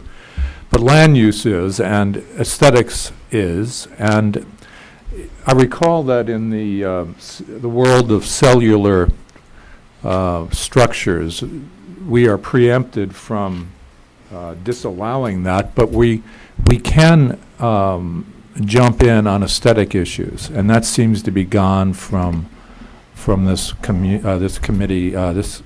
commission's jurisdiction. And the aesthetics become important. This technology will change. Some of it is cumbersome, some of it isn't. It matters if it's on the front of the house or on the back and where in the backyard. I'd hate to have us lose all of that So, input. Mr. Chair, let me just make a couple of comments regarding that, because there's a very different structure in place for roof-mounted systems versus ground-mounted systems. Roof-mounted systems are already not subject to land use review. We don't see them at our Board of Architectural Reviews, and we do not issue land use permits for them. We only issue building permits. So we already don't review those. So people can put solar panels on their roofs, and they are not required to go through any sort of land use review for aesthetics or any other purpose. For ground-mounted systems, we still have the ability to review under a land use permit, but we also can't go to the design review boards for ground-mounted systems. So I just wanted to make that clear. The state is slowly but surely Preempting. taking away local jurisdictions' ability to regulate these systems, seeing a broader purpose to be served. So I just wanted to make that point. Mhm. And the systems the other point I wanted to make was the systems that they're talking about financing under AB 811, is that right? Are roof-mounted systems. So you won't Mhm. see those any more than you see them now in terms of permitting authority. And we don't know what the effect of providing financing options like this will be. But obviously the states put this enabling legislation into place, hoping that it will induce people to install more solar systems. Let me ask you just one quick question, and I'll get to the other commissioners. One of the concerns we have in the resource management zone is the visual impact from the community below, things reflecting in the day and shining at night. Do these solar panels reflect sunlight? I don't recall if they do or not, and that would be an issue for the RMZ zone, I'm sure. Mr. Chair and members of the commission, yes, to my knowledge, they do reflect sunlight. And sort of the question is, the RMZ zone, it's primarily a south-facing orientation because of the way the mountains run in this particular county, and that's the ideal orientation for our solar system, for either photovoltaics or a thermal system, is to maximize the sun angle to get the most direct contact, the most energy generation as possible. And so the question becomes, people are going to be normally locating these on the south-facing portions of their roof as well, and you're going to see the reflection from that. And as Diane mentioned, currently we don't have any regulatory authority over those from a planning permit perspective. So you need to then sort of balance, okay, is it better to force them all to be on roofs in the RMZ zone, or would it be better to perhaps allow them to be ground mounted? And then you can't require design review or aesthetic reviews, but you can build in development standards that are, black and white checkoff, so to speak. And it's possible, I believe, to set up these standards so if you if you want to have a ground-mounted system, because the angle you have to mount them at is, essentially pointing up into the sky, on a hilly lot, it's possible to create screening devices further down the slope that don't block the sun from the system, but do provide some sort of screening from downhill neighbors, and so that people downslope are not going to really see the reflection off those solar panels. Yes. Okay, thank you. Commissioners. Commissioner Gustinker, did you have something? Yes, I did. So moving through all of this and getting down to where I think that, that Noel, you've attempted to come up with some design standards, development standards. I just want to be real clear here. So a zoning clearance would be, what you're proposing here is that prior to a land use permit requirement, there would also be needed to be zoning clearance that would take place? Mr. Chairman, members of the commission, it's an either situation. Either It's or. either a zoning clearance or it's a land use permit. And one option that we're proposing is that if they're able to comply with whatever list of development standards that we come up with and adopt, then they go through the zoning clearance. If they're not able to comply with those development standards, then the land use permit is still required. So in Montecito, seeing as this commission wears two hats, am I correct in assuming that then those, if it goes to a zoning clearance, we would then see it? I mean, that's kind of where I'm kind of going, wait a second, what's happening here? Mr. Chair and Commissioner Gossacker, I think you're confusing a zoning clearance with the zoning administrator. But isn't that who does zoning clearance? No, zoning clearances are reviewed under That's jurisdiction of the okay, director. I understand. Okay, now I got it straight for So myself. land use permits and zoning clearances are both staff issued. Got it. Okay. One requires notice and has the possibility for appeal, the land use permit. The other zoning clearance does not. And Okay. otherwise, the process of review is identical. Okay, great. Well, so I think you've done a really good job on these development standards, by the way. I mean, I think that this was some of the issues that I had directly brought up when this issue came to us before. The only thing that I find somewhat confusing is on page 4 under location. I think that bullet point number 1, the system is located behind a structure which shields it from views from public streets. And bullet point number 4, the system is located towards the bottom of a hill rather than top of the hill. There's a little bit of, when I look at, and I obviously look around because I live in this area, as we saw on the first project this morning, So I look at okay, where would these ground-mounted systems actually be located to best service the homeowner and to comply with what you're proposing as design standards. And in every instance that I kind of look at houses that are on the site, these two things kind of conflict with each other. So that I would just suggest that you kind of look at how these are going to work in conjunction with each other in reality. They sound great, but then, well, if it's at the bottom of the hill, then it may be more viewable from public streets than if it was behind the house, which would be a better location. And I remember the project specifically, my neighbor's project that I brought up the last time we talked about this, is he did have a place to put it behind the house, but for him, he didn't want to see it, so he put it in front of the house, which impacted 3 other neighbors. So it's just like that kind of fine tuning, I think, so that staff doesn't get stuck in trying to figure out what exactly is the best location. Mr. Chair and members of the commission, I appreciate those comments. These are very rough ideas at this point. Yeah, no, And I as get that, we- and that's why I said, I think Right. you did a really great job. And as we further develop them, I think our intent would be to sit down with members of the solar installation community to make sure that they're going to work for them, and also sit down with, the Montecito BAR to get their input into, these standards as well. Well, I think, didn't I see a comment slip from, a public comment slip from somebody from Montecito MBAR?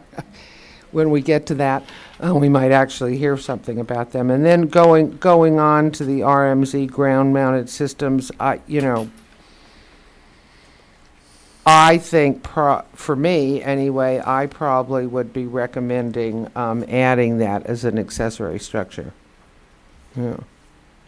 I actually think in, at least where I live, the ground-mounted ones are less obtrusive than the roof-mounted ones. Although mine's roof-mounted, facing south, and nobody can see it. So it's just kind of working it out. Right. Commissioner. This is a comment less specific to what you've written than a broader one. It seems to me there's no effort being, that I'm aware of, being made, let's see, this focuses on individual property owners making a decision to put in solar panels. And I'm thinking specifically of where I live. There are 11 homes on a street.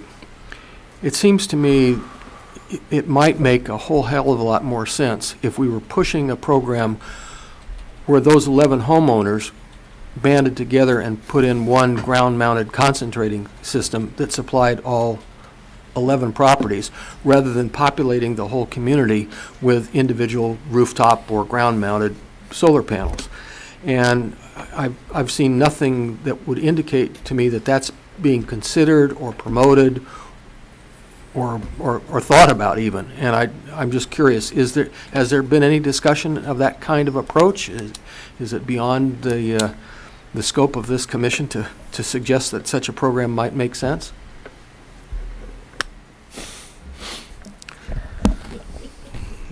Mr. Chair and members of the commission, it's certainly a new idea. We've been focusing on such structures being accessory to primarily a dwelling, and thus would need to be located on the property that they serve. If you're looking at consolidated systems that would then provide power to a number of different people, I don't know the law on this, and I don't think we're prepared to discuss it really with you. But then you have to look at, okay, are you forming a utility district in order to generate power that you then distribute? Are you then subject to a whole raft of other regulations? And I don't know that a group of 11 homes is really going to get into that type of a complex process. Now, the county of Santa Barbara may have sufficient government infrastructure to be able to take this on. But typically, I don't know of any communities, unless there's something out in the middle of the desert somewhere, that have done this and formed a utility district for the purpose of distributing power to their customers. Well, the point that I was addressing was, from a pure aesthetic standpoint, solar panels on every roof are not, maybe that's what we've got to do, and I would accept that, but it's not the most aesthetic option that we might explore. And I guess I'm raising the issue is, before we push wholesale, which apparently the state in its legislature and in its infinite wisdom has chosen to do, it might warrant looking at that kind of approach. There may be economies of scale that would make the cost of the electricity even less. I don't know the answers to that. I'm just simply posing a question. And that is a very good question. I think one thing we're finding, though, is with a lot of the emerging technologies are aimed at disguising these systems so you don't have a big photovoltaic array sitting on the roof of your house. There's a lot of energy being put into building the PV cells into the building materials themselves. Yeah. And so you really don't see a separate energy generating unit, you just see the structure. And some of these can be thin film devices that are applied to all the window glazing. So really all you see is the window. yet it's, interconnected and generating electricity for the whole of the house. There are some roofing materials that are already on the market that incorporate this ability as well. And these issues are important to a community, and this will happen without us being involved. But if you guys can hold the line and insist that the state can't permit someone to say, I like those old ugly ones better. When there's new technology and that is available, that should be the standard, and so that we're not stuck with something that everyone has to live with unnecessarily. Ms. Burrows, do you have something? Yes, following up on Commissioner Overall's thought about the maybe the community solar company, it would be somewhat akin to the water companies that are in Montecito, I would think. Yes, and that's true, but they are formed under the state codes that control those situations.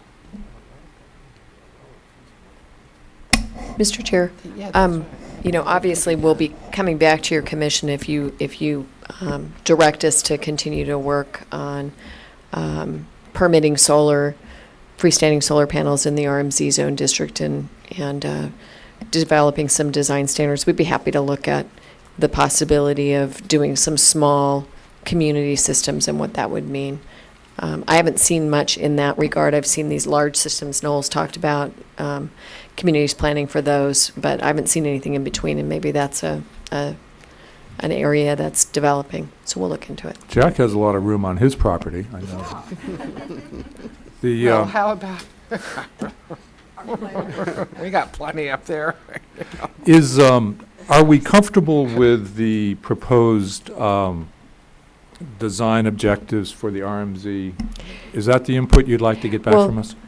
Maybe I could make a suggestion, and that is that we move to public comment first, and then you can hear that, and then kind of see if you want to give us some direction. Yeah, let's have public comment. Anyone wishing to speak on this, please put your slips up. We have Ms. Zilas as number 1, I believe. Are you speaking on this? Yeah. Thank you. Oh. My name is Marcia Zillis, and I'm on the board of Montecito Board of Architectural Review. Bring your mic down, please. Yeah. Is that better? Speak into it. There you go. My name is Marcia Zillis, and I'm on the Board of Architectural Review, and thank you very much for Chairman Phillips and you commissioners for inviting me here today to speak on this matter. I've been in favor of solar energy for the past 30 years. My original beginnings were here on the El Mirasol project, which is now the Ellis Keck Gardens. I built those solar collectors with Irving Thomas and along with methane digesters, and we educated many kids coming through the classrooms there on how they operate. Currently, I'm the building administrator for Olive Hope Ranch, and in the small amount of time I've been there, we've installed 3 photovoltaic systems, in the process of installing another one. And one of the issues that come up there for us is that the energy companies like to have, the electric companies like to have west-facing as well as south-facing. And they will take the west-facing because the demand for energy is largely in the afternoons. So that they'll produce the energy at that time and sell it back to the energy company when they need it, not necessarily, full operations system, but when it's needed. So I'm particularly concerned about the RMZ and always have been. And I think if you were present when I made the presentation last August in regards to the RMZ zone and this commission being more involved in what happens there, my first slide showed a solar panel installation. You could see it quite clearly above the house, laid up right against the hillside, and it was glaring as you look straight back from Ortega Ridge Road. And those were some of the issues that I wanted concerned. I'm in favor, I'll make it brief, I'm in favor of solar systems and panels being used, being brought in as accessory structures. I think we'll have more control over it. And I'm in favor of being on some committee to help with the design standards. Because even though I'm not allowed to ask for it, I have asked for these when they install systems, say in Oak Creek Canyon. I've asked for a section through it to see where they're planning the landscaping and the approximate height of the landscaping to see if indeed it would be screened, and to ask for poles to be put up. And I've been denied on all counts by their lawyers. So I think it would be most helpful if they were allowed to be accessory structures. Thank you very much for hearing me. Thank you.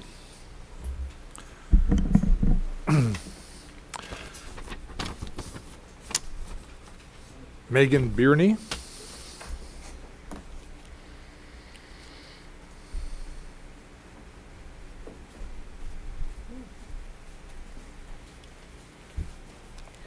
Good morning. My name is Megan Burney. I'm with the Community Environmental Council. I've got a brief letter and some comments on the staff report. I did want to address Chairman Overhaul's question. Currently, we're not allowed to do what we'd call community renewable energy, especially for solar. The utility companies won't let us do that.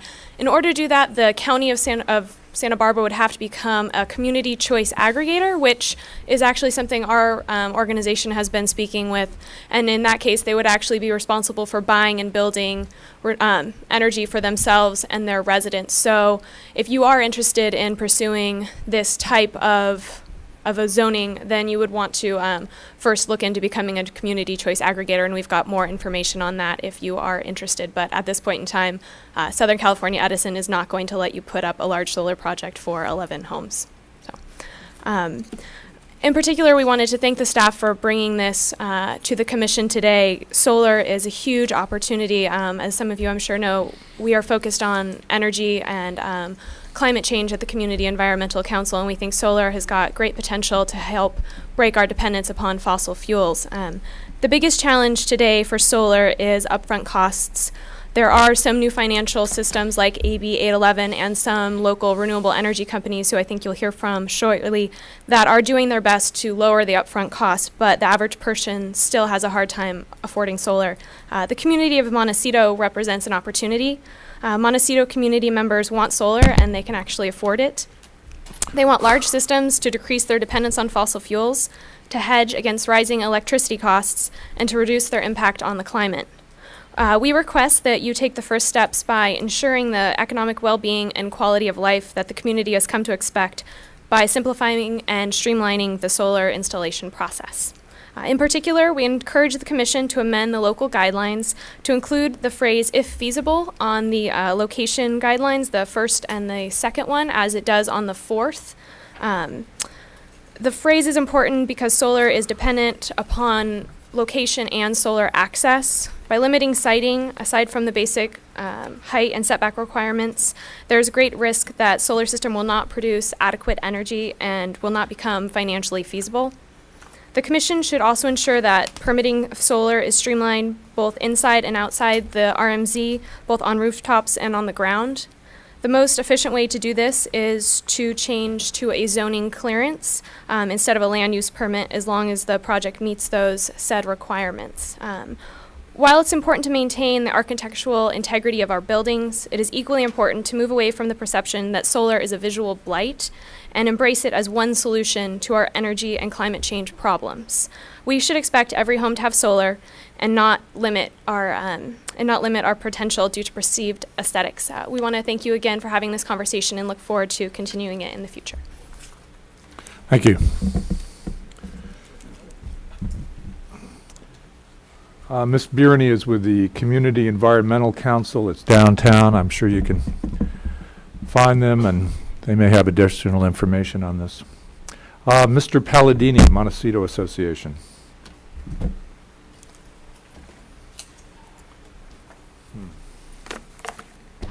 Thank you, Chairman Phillips and members of the Commission. This is certainly an important issue in today's world and in our community, and it certainly should be given top priority. I think that these development standards that have been created go a long way toward helping the community deal with the issues of the possible impact of these installations, and they will be coming up, I know, more and more in the future. I just want to talk briefly, though, about the issues with the RMZ.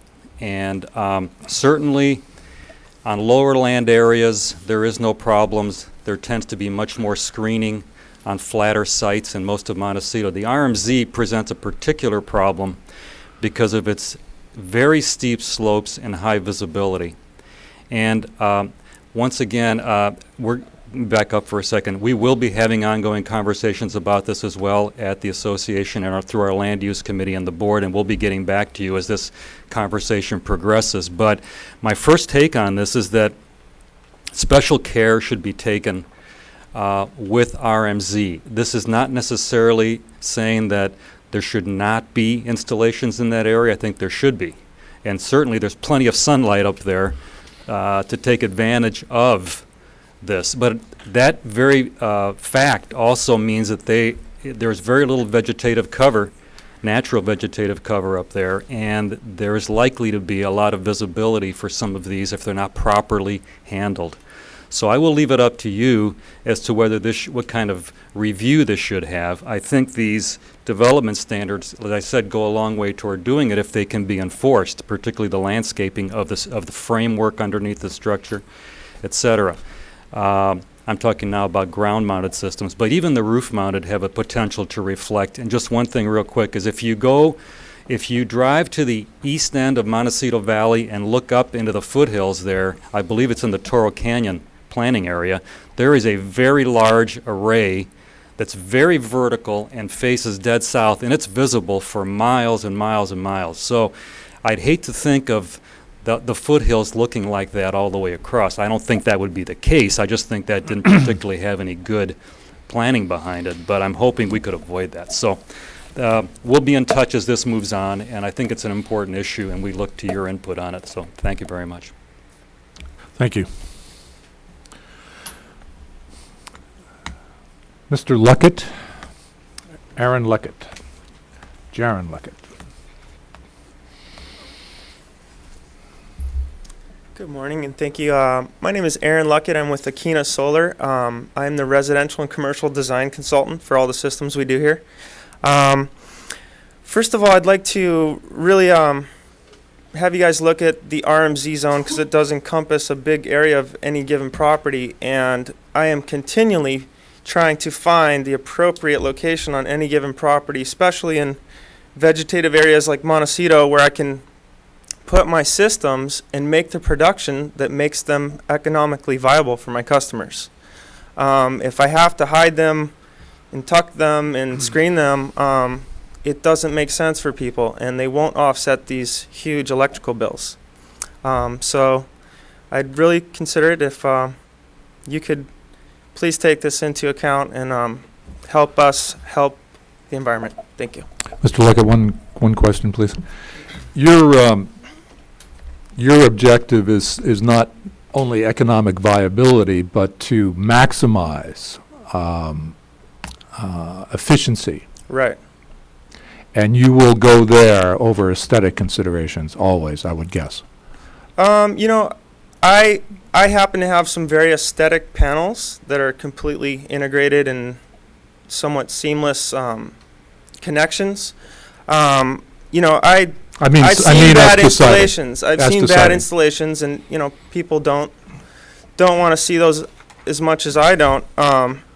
However, you know, at some point we gotta take everything in consideration, where this country's at, what we can do to help it. Energy is a huge forefront that we can tackle with photovoltaic energy, and these systems do need to be in location to the property. I can't have them put way far away off to the side because the wiring is extremely expensive, and then people don't buy them because of the cost. Thank you very much. You're welcome. Anything else? Any other speakers on this issue?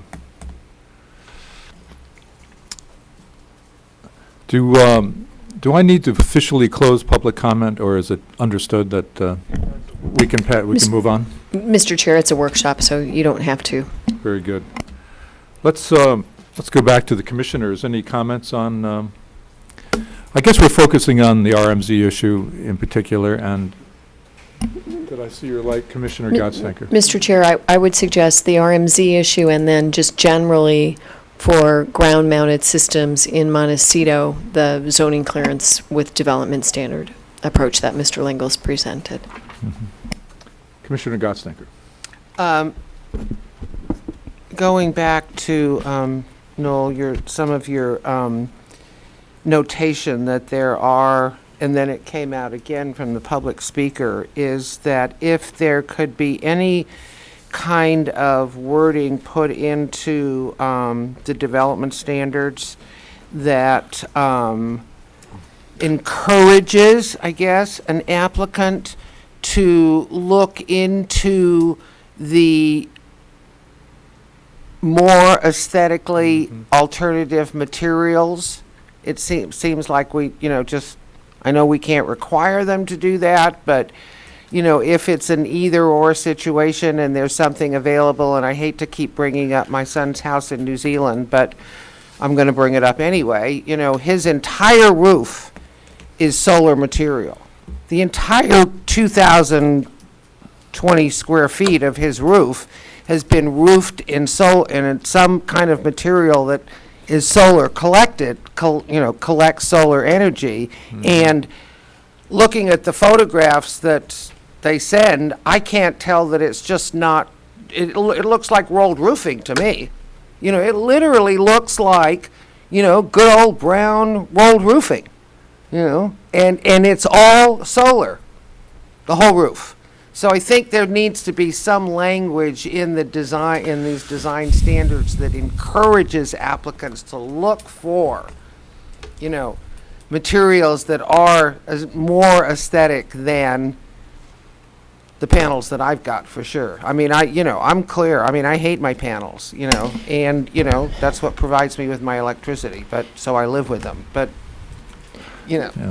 Mr. Chair and Commissioner Gottsdenker, I think that's a good suggestion. We can certainly put information in the brochure about different types of materials that are available for roof-mounted systems, and we can add something into the design standards or development standards for ground-mounted systems, but we can't regulate the roof-mounted systems. So all we can do is provide information.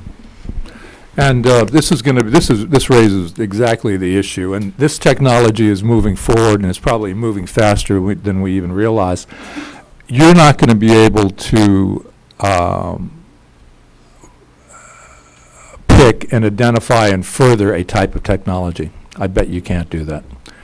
And I don't know what we're going to do, because when this is available, it would be a shame for a community not to be able to preclude more aesthetically difficult technology, and I don't see how we're going to do it, because there's going to be price issues unless you can subsidize and perhaps fund at a different interest rate or a better situation, the more progressive technology that might work to some degree, but this is going to be a problem, I think. Jack. Commissioner Burrows is first. Thank you. I think one of the things we need to do, the county and maybe other agencies as well, is to educate the public on the benefits of this. And there really is, it seems to me, a cost-benefit analysis would be helpful. And organizations like the Montecito Association, maybe to bring in experts to speak to the advantages of this. And there was an example in here on the solar energy in Santa Barbara County. The payback system is very interesting on page 3. And this is something maybe that the public should be aware of. So that would be helpful in the long term. Mr. Chair, Commissioner Burrows, that's precisely the purpose of this public brochure. So we'll be putting this on our, once we've finalized it, we'll be putting it on our website and making it available to people at the public counters and other settings where it might be useful. Commissioner Overall. Ms. Black made a comment related to the permit processing, that no matter whether it's a land use permit or the zoning clearance, that in either circumstances, it requires adherence to our zoning ordinances or zoning standards. Not to be overly cynical, I think I have sensed in the past years that when different people look at the zoning standards, there are different interpretations that can be applied. I guess I would just, as it relates to this particular issue, I would feel more comfortable if you at some point came back to us with an elaboration on which are the standards that apply, and do they need an elaboration in terms of how they're to be interpreted. I think if we had that, I'd feel more comfortable in saying zoning clearance is just fine.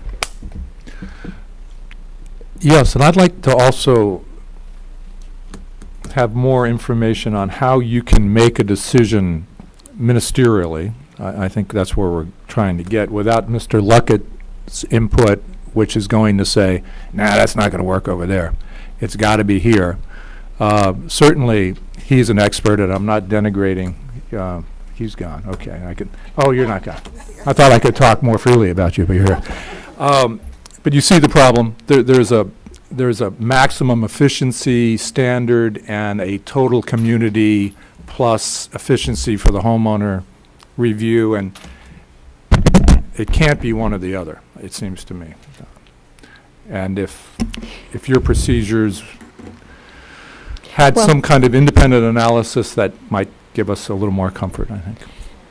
Well, Mr. Chair, I guess my comment would be if we develop standards upon which to evaluate these, and we commit to issuing a zoning clearance if they meet those standards. Well, the option is if they can't meet those standards because they just don't think it provides for enough efficiency, then they'll go through the land use permit process. And if somebody's concerned about that, then they'll appeal it to your body, and we'll work it out here.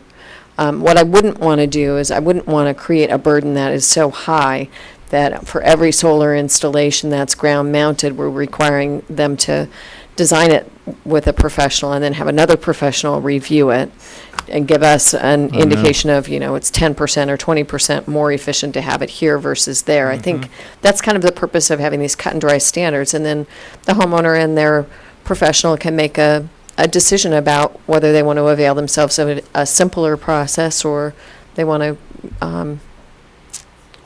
use the more traditional process that might result in an appeal. But in our hearing process, we can get to that. We can have other testimony. Sure. We can measure that efficiency loss and balance it against siting issues. I'm not sure over the counter there's going to be an opportunity to do that. And precisely my point, Mr. Chair. If the provider or the installer and the homeowner feel like a system that could be permitted through a zoning clearance isn't efficient enough, then they'll propose it where they want it. We'll we'll approve a land use permit, and we'll notice it and see if anybody appeals. So that's kind of my point. How will your staff balance? They won't. That's the point. They will not balance. We're going to have Mr. Luckett decide where this is. No. Well, the staff will. The staff will, if they meet the development standards have created that balance. They've said, this is where we want them to go. The balance is on the side of protecting the community's visual resource. That's how the development standards are kind of outlined now for those freestanding systems. If the applicant were to come in and say, that really doesn't work for me in this situation, and we want to put it over here. Then they have to come here. Well, then we'll look at it and we'll decide whether or not over here, whatever that means, is consistent with the zoning standards and the community plan. If it is, if it can be found to be consistent, even though it might bother some adjacent neighbor, we'll approve it. And then if the neighbor is bothered enough, they'll appeal it, and you'll you'll really reach that balance. But we'll do an initial cut like we do on every single land use permit we issue now. But the difference is that they will deviate from those pretty strict standards that are intended to just protect community views, and the balance will be made here. Okay.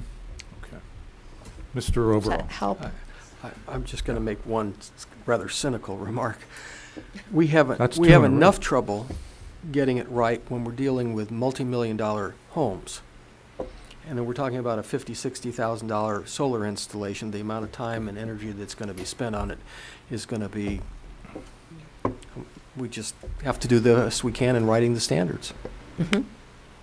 Agree. Okay. Any other questions of staff?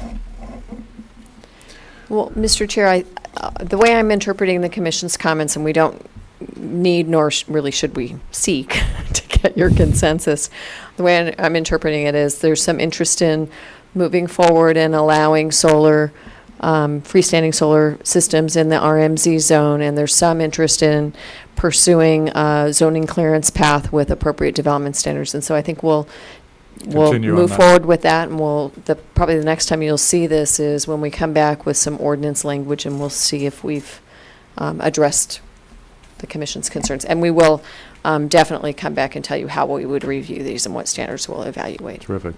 Okay? Great. Thank you. That's Excellent really presentation. helpful. And you as well. Thank you, Mr. Very good. Any other matters that we can jump into? No? Just a motion to adjourn. I'd like to hear that. Let's adjourn. Thank you very much.